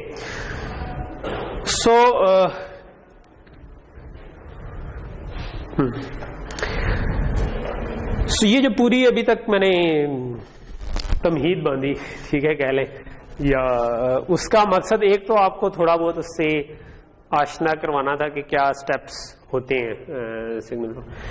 ज्यादा जो था मकसद, हम इस वक्त ना जो डेडिकेटेड आर्किटेक्चर होते हैं ना, डेडिकेटेड फुली पैरेलल आर्किटेक्चर, जो इनको हम डिस्कस करना चाह रहा था मैं। तो उससे पहले मैं चाह रहा था कि आपको एक ब्रॉडर पिक्चर जरा सी क्लियर हो जाए, और इसमें मैं थोड़ा सा पाइपलाइनिंग का टच पहले एक दफा करके जाना चाह रहा हूं, ताकि हम आगे आज मेरा टारगेट था वैसे हम एडर्स खत्म करेंगे, लेकिन वो अभी तक मैंने शुरू भी नहीं किया।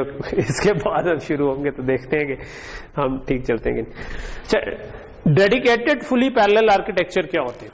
ठीक है, यही जो भी मैंने आपको सिस्टम बताए, इनमें क्या था कि पीछे से एक आपकी सैम्पलिंग फ्रीक्वेंसी है। सैम्पलिंग फ्रीक्वेंसी का मतलब है कि आपका एडीसी लेट से लगा हुआ है, अगर कम्युनिकेशन सिस्टम है तो वो एडीसी लगा हुआ है और वो एक रेट पे आपको सैंपल्स भेज रहा है।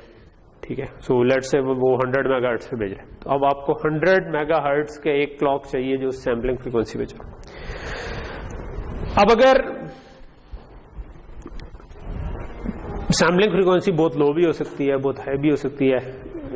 ठीक है, अगर सैम्पलिंग फ्रीक्वेंसी काफी लो होती, ठीक है, और आप FPGA को ज्यादा स्पीड पे चला सकते हैं, ठीक है, तो अब आप एक और तरह का डिजाइन कर सकते थे। फॉर एग्जांपल आपको एक एक करके सैंपल आता है और उसके बाद आपके पास लेट से क्यों कहते हैं कि मैं आपकी जो सैम्पलिंग थी लेट से वो थी 10 मेगाहर्ट्ज की। ठीक है, और FPGA का जो क्लॉक था ना, जो सिस्टम क्लॉक जिसको मैं कहता हूं, ठीक है, वो लेट से था 200 मेगाहर्ट्ज। ठीक है, सो इसका क्या मतलब है कि जब 10 मेगाहर्ट्ज की सैम्पलिंग फ्रीक्वेंसी थी तो वो बहुत बड़ा क्लॉक साइकिल था। इस राइजिंग एज ऑफ पे एक सैंपल आया, इस पे दूसरा आया। 200 मेगाहर्ट्ज जो है ना वो उससे 20 टाइम्स फास्ट है। ठीक है, सो इसका मतलब है इसके एक साइकिल के अंदर उसके 20 साइकिल आ जाएंगे। ठीक है, अच्छा अब उससे क्या हो सकता है? उससे ये हो सकता है कि आपने लेट से के 50 मल्टीप्लिकेशंस करनी थी। ठीक है, आपका एक फिल्टर ही था, जिस तरह अभी हमने फिल्टर देखा ना कि आपके पास डिले कर करके हम सैंपल रख रहे हैं और हर एक को मल्टीप्लाई किए जा रहे हैं। ठीक है, ये क्रॉस है, सॉरी। ठीक है, टैब से यहाँ पे सारे टैब्स हैं और इन सब को मैं आखिर में ऐड करना चाह रहा हूँ। ठीक है, कोरिलेशन कन्वोल्यूशन बहुत ज्यादा यूज होती है। ठीक है, सो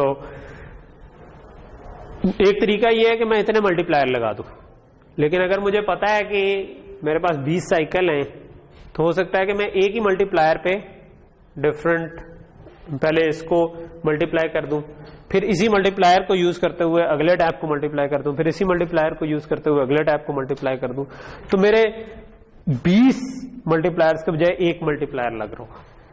ठीक है, ये हम आगे जाकर डिस्कस करेंगे।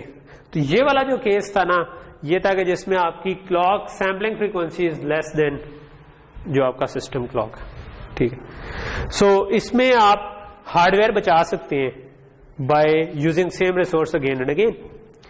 जिस तरह अगर मैंने किसी प्रोसेसर के ऊपर कोड लिखा हुआ है, डीएसपी, वो भी एक्चुअली यही कर रहा है, ठीक है, कि उसमें आप क्या करोगे, उसमें एक मल्टीप्लायर और एक एडर लगा हुआ है, ठीक है। डीएसपी या डीएसपी प्रोसेसर है तो 8 मल्टीप्लायर लगे हुए हैं, लेकिन नॉर्मल प्रोसेसर है तो एक मल्टीप्लायर और एक एडर लगा हुआ है। लेकिन अगर आपके पास स्लो रेट पे पीछे से डाटा आ रहा है, ठीक है, सो ये शायद प्रोसेसर के लिए वैसे तेज ही हो अभी भी, लेकिन लेट्स से कि काफी स्लो, कुछ किलो हर्ट्ज में आ रहा था, ठीक है, स्पीच थी, ठीक है, जो मैं माइक से रिकॉर्ड करके उस पर कोई रियल टाइम प्रोसेसिंग करना चाह रहा हूं, ठीक है। सो वो आपकी हो सकता है कि सीडी क्वालिटी भी जो होती है वो 44 किलो हर्ट्ज के अराउंड होती है, ठीक है। तो 44 किलो हर्ट्ज पे स्पीच है और उसको प्रोसेस करना है, तो उस पर मैंने कोई अगर फिल्टर लगाना है तो मैं इसी अपने प्रोसेसर पे लगा दूंगा। ये वाला प्रोसेसर क्या कर रहा होगा कि सेम मल्टीप्लायर एडर को बार बार यूज करके वो फिल्टर कैलकुलेट कर लेगा, ठीक है। तो वो हर क्लॉक साइकिल पे तो नहीं कर रहा होगा, लेकिन जो मैंने प्रोग्राम बनाया है वो थोड़ी थोड़ी देर बाद उसमें लूप लगा हुआ है, वो मल्टीप्लिकेशन होती है, फिर मल्टीप्लिकेशन होती है, फिर मल्टीप्लिकेशन होती है। तो वो ये कर सकते हो कि एक दफा एक टैप और एक वैल्यू उठाई, उसको दूसरा टैप, दूसरी वैल्यू, तीसरा टैप, तीसरी, उनको आपस में ऐड कर दिया, ठीक है। तो अच्छा, मजे की बात है कि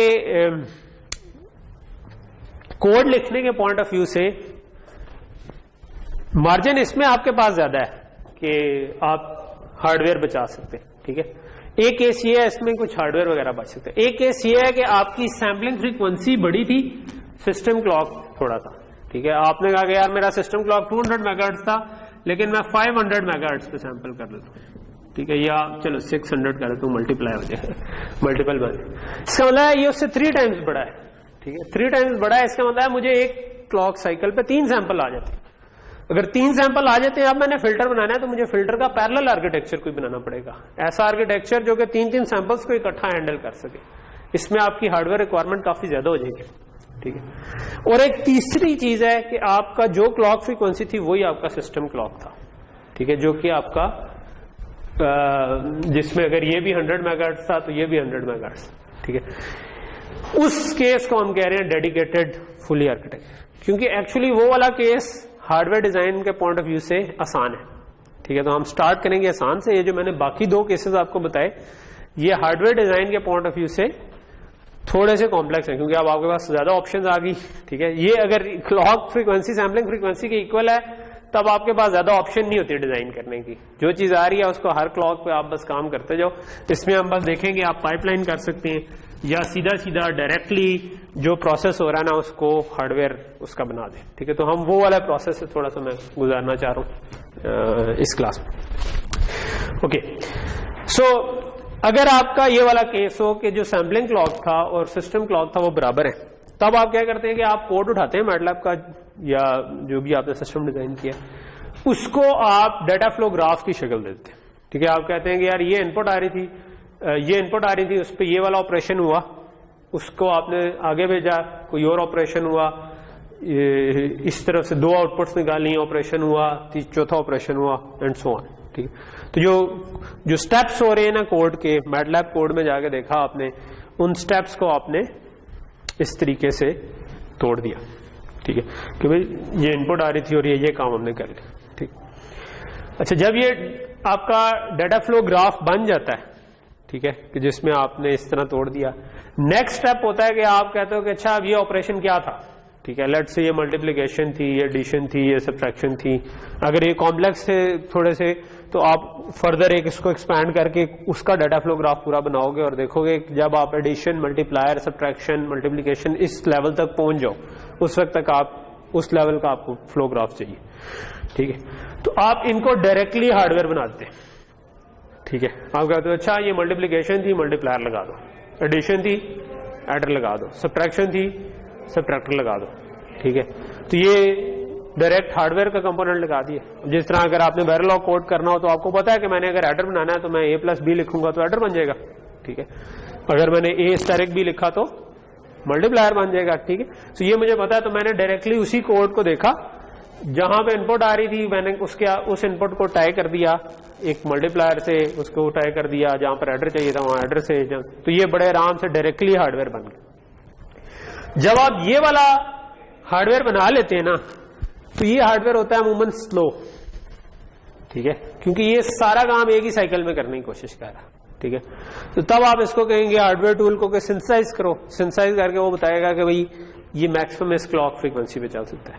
मोस्ट ऑफ द टाइम्स अगर आपने ये डायरेक्ट हार्डवेयर में कन्वर्ट किया है तो ये उस क्लॉक फ्रीक्वेंसी पे नहीं चल सकेगा जिस पे आप चलाना चाह रहे हैं, ठीक है। लेट से आप 100 मेगाहर्ट्ज पे कर रहे थे, वो 100 मेगाहर्ट्ज पे नहीं सिंथेसाइज हुआ, वो 30 मेगाहर्ट्ज पे हो गया, 20 मेगाहर्ट्ज पे हो गया। तब आप क्या करते हैं, तब नेक्स्ट स्टेप आप करते हैं कि आप उसको पाइपलाइन कर देते हैं, ठीक है।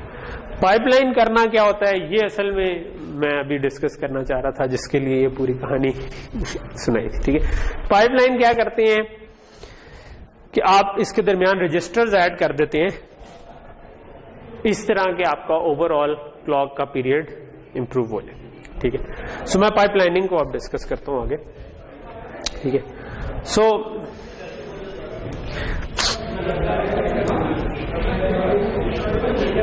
लेट्स से कि मैं ये वाली इक्वेशन इंप्लीमेंट करना चाहता हूं, ठीक है, बल्कि मैं इसको इसके बजाय बोर्ड पे आ जाता हूं, ठीक है। लेट्स से कि बोर्ड पे आने के लिए मुझे कुछ, सॉरी ये मेरा गलत पीपीटी खुल गई ओके, सो मैं इसको ब्लैंक कर देता हूं, ठीक है। सो लेट्स से कि मेरे पास 2 इनपुट आ रही थी, इनको मैंने, जो मेरा डाटा फ्लो ग्राफ बना उसमें मैंने कहा कि ये मल्टीप्लाई कर दो इनको, और लेट्स से कि मैं उसके बाद ऐड करना चाह रहा हूं, ठीक है। और लेट्स से कि मैं इसके बाद कोई और चीज है जिसको मैं उसके बाद सबट्रैक्ट भी करना चाहता हूं, ठीक है। मैंने कहा कि यार ये डाटा फ्लो ग्राफ बना था, ठीक है। सो जो भी इनपुट्स आ रही थी उसके फिक्स पॉइंट मैंने डिफाइन किया कि यार जो भी फिक्स पॉइंट बनता था, और मैंने ये हार्डवेयर बना दिया, ठीक है। हार्डवेयर बना दिया तो लेट्स से कि मैं 100 मेगाहर्ट्ज पे सिंथेसाइज करना चाह रहा था, या 200 मेगाहर्ट्ज पे लेट्स से मैं कहता हूँ सिंथेसाइज करना चाह रहा था, ठीक है। मैंने सिंथेसिस टूल को कहा कि भाई इसको सिंथेसाइज कर दो। सिंथेसिस टूल ने मुझे आगे कहा कि यार ये तो एट मैक्स जो है ना आपका 60 मेगाहर्ट्ज पे चलेगा, ठीक है। क्योंकि आप यहां से लेकर इसके पीछे लेट्स से किसी रजिस्टर से आपकी आउटपुट्स आ रही थी सारी, ठीक है। सो यहां पर थी और ये यहां पर, ठीक है। तो इसने, अच्छा सिंथेसिस टूल जो है ना, ये आगे मैं चाहूंगा किसी लैब्स में भी हम ये करें कि सिंथेसिस टूल के अंदर एक, यानी जो Xilinx का इस वक्त हम लेट से यूज करें, तो वो एक आपको ना टाइमिंग एनालाइजर उसके अंदर होता है, ठीक है। टाइमिंग एनालाइजर क्या करता है कि आपको बताता है कि आपका सर्किट किस क्लॉक फ्रीक्वेंसी पे चल सकता है, ठीक है। ये कैसे पता चलेगा कि सर्किट किस क्लॉक फ्रीक्वेंसी पे चल सकता है? अच्छा, अब ये जो है ना कि किस क्लॉक फ्रीक्वेंसी पे चल सकता है, आपको पता है कि ये पूरा जो सर्किट है ना वो किसी क्लॉक, उसमें जितने भी रजिस्टर्स है ना वो किसी क्लॉक एज के ऊपर काम कर रहे हैं, ठीक है। कि अगर वो एज, जब इस एज के ऊपर वो कुछ डाटा सैंपल करेंगे और फिर वो अगले एज के ऊपर अगला काम करेंगे, ठीक है। अच्छा, अब क्लॉक एज टू एज, मतलब अगर ये पूरा सिंक्रोनस डिजाइन है कि यानी सारे रजिस्टर एक ही क्लॉक के ऊपर चल रहे हैं, ठीक है। सो ये वाला इन सब को सेम क्लॉक जा रहा है इन रजिस्टर्स को, ठीक है। तो ये सिंक्रोनस डिजाइन है। इसके अंदर कैसे पता चलेगा कि इतनी फ्रीक्वेंसी इसके लिए सेफ है और इससे ज्यादा फ्रीक्वेंसी पे मैंने चलाया तो मसला हो जाएगा? वो पता चलता है कि आपका सिंथेसिस टूल जो है ना वो आपके पूरे सर्किट के तमाम पाथ्स का एनालिसिस करेगा और वो कैलकुलेट करेगा कि इसमें हर पाथ का कितना डिले है। फॉर एग्जांपल वो इधर से देखेगा, इसकी हर बिट को पकड़ेगा, बिट को देखेगा, अच्छा मल्टीप्लायर है आगे लगा हुआ, मल्टीप्लायर जो है वो आगे गेट से बना हुआ है, तो लेट से कि ये मल्टीप्लायर जो है ना ये ले लेता है लेट से 5 नैनो सेकेंड, ठीक है, मल्टीप्लीकेशन करते करते, ठीक है। ये आगे जो ऑब्वियसली इसके हर पाथ का डिले थोड़ा सा डिफरेंट होगा क्योंकि उसमें उसका वो राउट डिले भी देखेगा कि ये पाथ की लेंथ कितनी थी, फिर आगे मल्टीप्लायर के अंदर जो भी लॉजिक थी उसका हर बिट का शायद डिफरेंट होगा, वो निकालेगा और फिर बताएगा। तो ये हर एक का, लेकिन मैं कहता हूँ क्रूडली ये लेट से 5 नैनो सेकेंड ले रहा है, ठीक है। ये आपके पास लेट से ले लेता है 3 नैनो सेकेंड और ये भी लेट से ले लेता है 3 नैनो सेकेंड, ठीक है। सो ओवरऑल ये आपका बन गया 5 + 3 + 3 6 7 8 11 नैनो सेकेंड, ठीक है। सो इसका मतलब है कि यहां से अगर मेरा डाटा शुरू हो तो वो इधर तक ये वाले बिट कैलकुलेट होने में उसको 11 नैनो सेकेंड लग जाएंगे, ठीक है। तो अब आपका जो एज है ना, इन दोनों के दरमियान 11 नैनो सेकेंड कम से कम वक्फा होना जरूरी है, अदरवाइज अगले, क्योंकि हम इधर अज्यूम कर रहे हैं कि भाई जब भी राइजिंग एज ऑफ क्लॉक आएगा ये कंप्यूटेशन हो चुकी होगी, ठीक है। सो अगर मैंने 11 नैनो सेकेंड से पहले कर दिया इसको सैंपल, तो अब कुछ बिट्स सही कंप्यूट नहीं हुई होंगी और इधर रिजल्ट जो आएगा वो गलत होगा, ठीक है। तो ये क्योंकि हमने ऐसा जो फर्स्ट लेवल पे बनाया है वो इस किस्म का डाटा फ्लो ग्राफ बनाया है कि जिसमें हमने कोई पाइपलाइन नहीं किया, बस सीधा सीधा जो काम हो रहा था उसको हार्डवेयर बना दिया, ठीक है। तो ये अब लेट से ये 11 नैनो सेकंड पे चल रहा है, तो ये हमारी रिक्वायरमेंट नहीं थी। हम तो 200 मेगाहर्ट्ज पे चलाना चाह रहे थे। 200 मेगाहर्ट्ज का पीरियड बनता है 5 नैनो सेकंड का, ठीक है। तो मैं इसको 5 नैनो सेकंड पे कैसे चलाऊं, ठीक है। 100 मेगाहर्ट्ज का 10 नैनो सेकंड का होता है, 200 मेगाहर्ट्ज का 5 नैनो सेकंड। सो उसके लिए हम क्या करते हैं, उसके लिए हम रजिस्टर ऐड कर देते हैं, ठीक है। अच्छा, रजिस्टर ऐड करते हैं, फॉर एग्जांपल मैं इस जगह पर रजिस्टर ऐड करता हूं, ठीक है। अच्छा, अब इधर से इधर तक जो कंप्यूटेशन होनी है वो इसके दरमियान 5 नैनो सेकंड था, ये 5 नैनो सेकंड हो गया। यहां से यहां तक जो था वो 6 नैनो सेकंड है। अब मेरी नई रिक्वायरमेंट बन गई कि अब मेरा सिस्टम किस स्पीड पे चल सकता है, 6 नैनो सेकंड। मगर क्या ये सही काम करेगा? मेरे पास इधर लेट से नंबर थे जिनको मैंने असल में क्या करना था, इधर A, B, C और D थे। तो ये अब अगर मैं ये ना लगाता तो मेरी कंप्यूटेशन हो रही थी A × B + C - D, ठीक है। तो ये कंप्यूटेशन हो रही थी। अब अगर मैं इधर रजिस्टर लगा दूंगा तो क्या मसला आएगा, ये एक साइकिल का डिले दे रहा है, ये डिले नहीं हो रहे, ठीक है। सो ये एक मसला आएगा। सो उसका क्या हल हो सकता है? उसका हल हो सकता है कि मैं इधर भी डिले डाल दूं। उसको तो मैंने इस वजह से डिले किया था कि मुझे जरूरत थी, इसको मैं भी डिले कर दूं, ठीक है, just to align the things, ठीक है। अच्छा, अब इनको मैंने अलाइन कर दिया एक दूसरे से, ठीक है। तो अलाइन करने से क्या होगा कि अब ये काम ठीक करेगा, ठीक है, लेकिन ये होगा कि ये एक साइकिल बाद रिजल्ट नहीं आएगा बल्कि 2 साइकिल बाद रिजल्ट, ठीक है। नॉर जनरली इससे फर्क नहीं पड़ता होता, ठीक है। इसको हम कहते हैं लेटेंसी, ठीक है।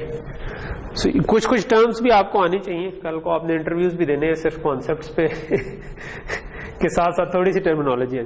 2 चीजें यूज होती हैं, एक चीज यूज होती है लेटेंसी, एक चीज होती है थ्रूपुट, ठीक है। लेटेंसी होती है कि आपकी इनपुट से लेकर आउटपुट तक कितना डिले आ रहा है, ठीक है। सो अमूमन अगर आप सिंक्रोनस सिस्टम है तो आप कहते हैं इतने साइकिल का डिले आ रहा है। अगर कोई और डिजाइन हो तो आप उसको हो सकता है नैनो सेकंड में बता दें, पिको सेकंड में बता दें, जिसमें भी बताना चाहिए, ठीक है। तो ये कहलाएगी लेटेंसी, इनपुट टू आउटपुट कितना डिले आ रहा है। थ्रूपुट क्या है कि आप कितने डाटा को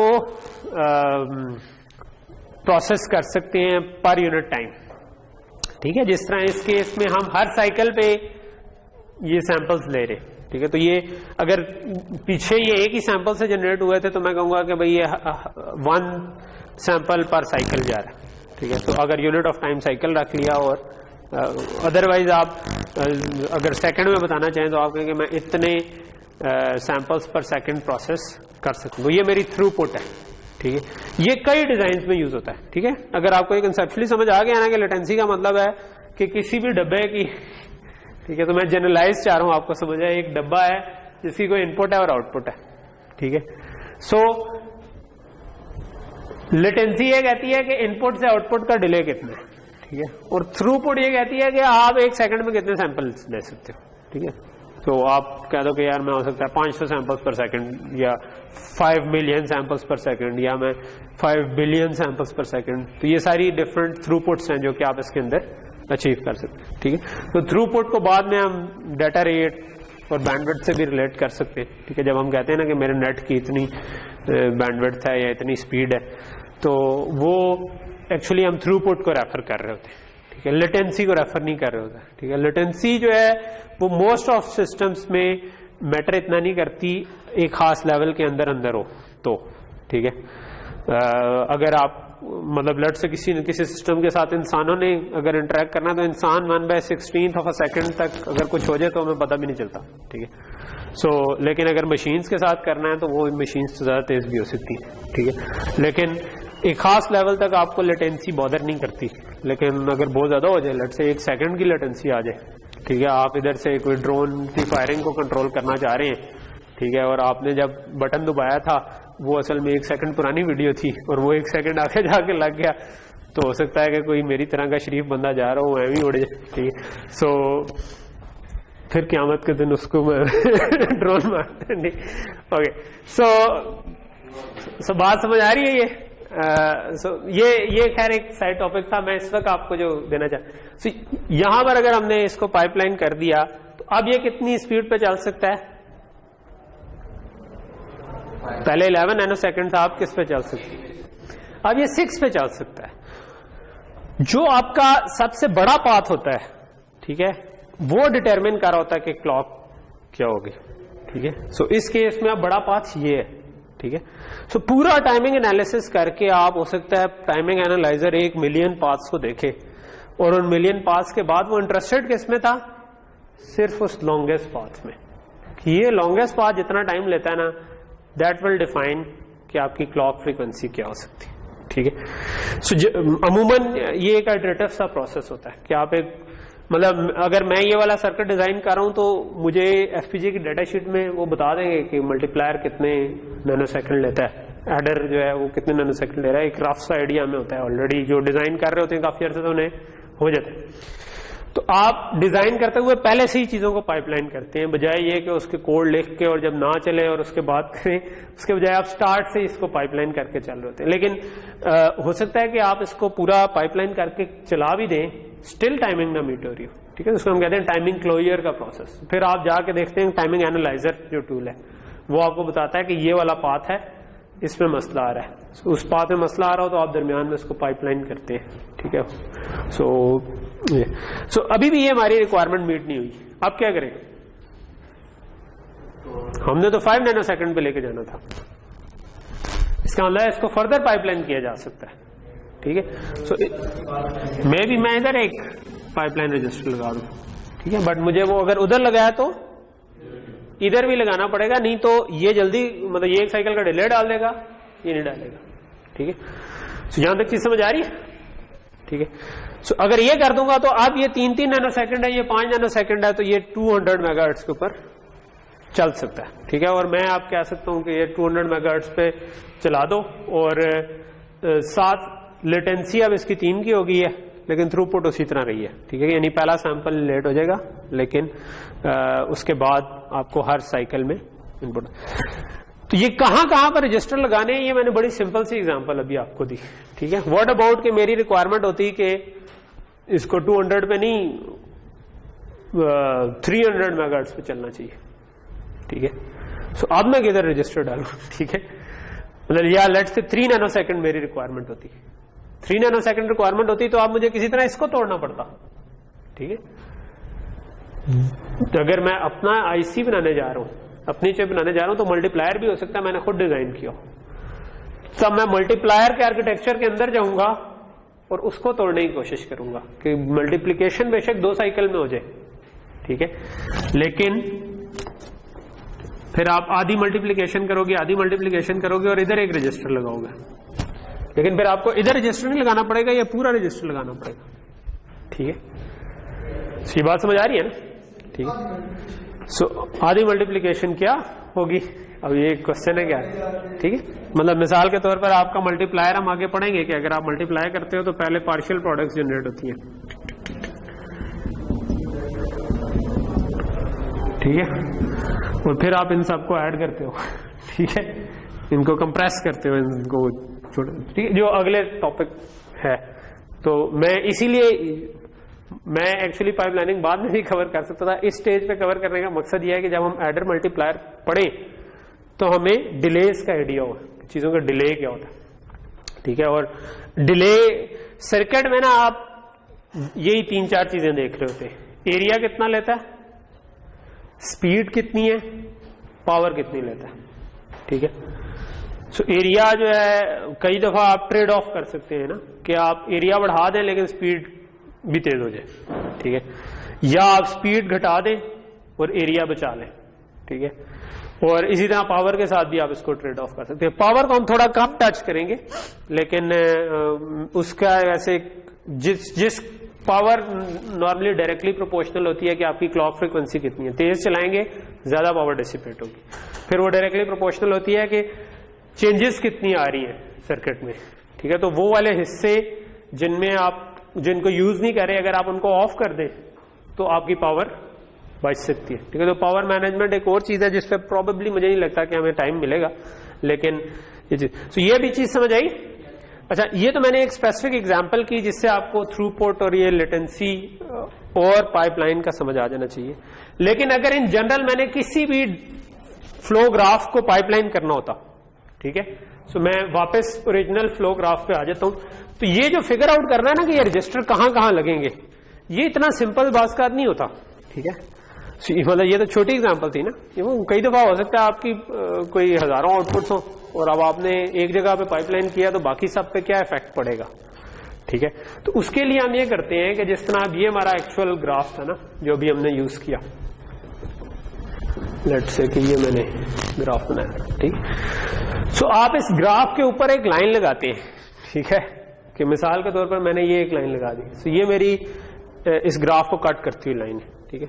सो अगर ये लाइन पूरे ग्राफ को कट कर गया ना इधर, तो इसका मतलब है ये रीजनेबली ठीक जगह मुझे इन तीनों जगहों के ऊपर रजिस्टर लगाने। अगर मैं इसको मिस कर गया हूं कहीं पे कि मैंने ये लाइन यहां से यहां तक लगा दी, अब इसका रिजल्ट ठीक नहीं होगा क्योंकि ये वाली साइड मिस होगी, तो मुझे ये पूरा लगानी पड़ेगी। इसी तरह अगर इधर कट किया है तो ये हाफ कट है, ठीक है, आपको पूरा कट करना पड़ेगा इसको, ठीक है, कि वो ग्राफ को 2 हिस्सों में तोड़ के एक हिस्सा एक तरफ हो जाए, एक हिस्सा दूसरी तरफ। तो ये आपका जो कट सेट पॉइंट है ना, इस पे हम आगे भी थोड़ा सा पढ़ेंगे जरा डिटेल में, लेकिन अगर आपको ये रफली आज का जो टेक अवे समझ आ जाना चाहिए वो ये पाइपलाइनिंग एक्चुअली मैं चाहूंगा कि ये आपके ज़हन में हो, ठीक है। सो मैं इसको थोड़ा सा जनरलाइज आपको पुट कर देता हूं। टाइम कितना रहता है अभी वैसे, एग्जैक्ट क्या हुआ, 1:10 हो गया। चलो मैं 2 मिनट लूंगा जस्ट, मैं इसी को रिवाइज कर रहा हूं, लेकिन मैं अब मल्टीप्लायर के बजाय आपको कहना ये चाह रहा हूं कि consider it any combinational block, ठीक है, क्योंकि टाइमिंग जो है ना उस आप निकाल रहे हो तो register to register clock edge पे काम हो रहा होता है, बाकी सब कुछ आपका कॉम्बिनेशनल क्लाउड। तो जब आप टाइमिंग देख रहे हैं तो तब आप कॉम्बिनेशनल क्लाउड के हिसाब से देख रहे हैं कि ये अगर आपका एक कॉम्बिनेशनल क्लाउड, यही वही अगर मैं आपको अभी जो डिजाइन बनाया था लेट्स उसके बजाय कोई भी कॉम्बिनेशनल क्लाउड होता और उस कॉम्बिनेशनल क्लाउड को मैंने कहा होता कि ये 5 नैनोसेकंड है, ये 3 नैनोसेकंड है, ये 3 नैनोसेकंड है, ठीक है। तो स्टिल ये मतलब आपने पाइपलाइन करने के अगर आपका 5 नैनोसेकंड टारगेट था, आप इधर कट कर दे, इधर कट कर दे, ठीक है, और इधर आप रजिस्टर्स ऐड कर दे, तो ठीक है ये रजिस्टर मेरे ऐड हो गए, तो ये मेरा स्पीड इम्प्रूव। इसके आगे तो हमने वैसे ही अज्यूम किया हुआ है, आगे पीछे रजिस्टर लगे हुए, ठीक। सो अब जब आप पाइपलाइनिंग के पॉइंट ऑफ व्यू से देख रहे होते हैं तब आप इसको कॉम्बिनेशनल क्लाउड्स एंड रजिस्टर्स की टर्म्स में देख रहे होते हैं, और फिर आपको सोचना होता है कि किस कॉम्बिनेशनल क्लाउड के दरमियान रजिस्टर लगे, क्योंकि अभी तो खैर मैंने रजिस्टर लगाने से पहले पूरा ही एक कॉम्बिनेशनल क्लाउड था जिसको मैंने 3 हिस्सों में तोड़ा है। लेकिन अगर अभी भी रिक्वायरमेंट नहीं पूरी हो रही तो इस क्लाउड को फर्दर तोड़े, वहां पे रजिस्टर डालें, लेकिन अगर इधर डालेंगे तो पूरी ये कट सेट लाइन लगानी पड़ेगी, ठीक। सो आपको वो जो 2 चीजें ज़हन में रखनी चाहिए, एक ये कि जब आपने पाइपलाइन करना है तो आपको जो कट करना है ना वो कहां पे करना है, ठीक है। फिर नॉर्मली जब आप पाइपलाइन करना चाहते हैं ना तो हमारी कोशिश ये होती है कि तमाम कॉम्बिनेशनल ब्लॉक जो है ना वो एक जितने साइज की निकले, ठीक है। ये ना हो कि कोई 1 नैनोसेकंड का है तो कोई 10 नैनोसेकंड का है, ठीक है। तो आप उसको जितना इवनली डिस्ट्रीब्यूट करें, ये आपके इख्तियार में नहीं होता हमेशा, क्योंकि अगर एक मल्टीप्लायर है तो वो मल्टीप्लायर है, उसको तोड़ना जो है वो अगर आपने खुद मल्टीप्लायर डिजाइन किया तब तो तोड़ लेंगे, लेकिन आप एफपीजीए पे अगर डिजाइन करें तो FPGA तो पहले का मल्टीप्लायर लगा हुआ है, उसको नहीं आप तोड़ सकते दो हिस्सों में, ठीक है। वो जिस स्पीड पे चलता है वो उसी स्पीड पे चलता है, ठीक है। लेकिन अगर आप खुद मल्टीप्लायर डिजाइन कर रहे हैं तब आप उसको भी तोड़ सकते हैं, या एडर डिजाइन कर रहे हैं आप उसको भी तोड़ सकते हैं। इसी वजह से ये जो डेस्कटॉप कंप्यूटर होते हैं ना, ये काफी ज्यादा स्पीड पे चल जाते हैं। आपने देखा होगा कि तकरीबन 3 गीगाहर्ट्ज के राउंड चले जाते हैं, ठीक है, क्योंकि इन्होंने अपने मल्टीप्लायर एडर्स को वाकई पाइपलाइन किया होता है। इनका जो पूरे प्रोसेसर की पाइपलाइन होती है वो 20-25 स्टेजेस तक भी चली जाती है, ठीक है। लेकिन उसमें उसका ये मतलब नहीं है कि हर साइकिल में एक मल्टीप्लिकेशन, और एक मल्टीप्लिकेशन की लेटेंसी ज्यादा होगी, ठीक है। यहाँ पर हम रुकते हैं इसको फिर।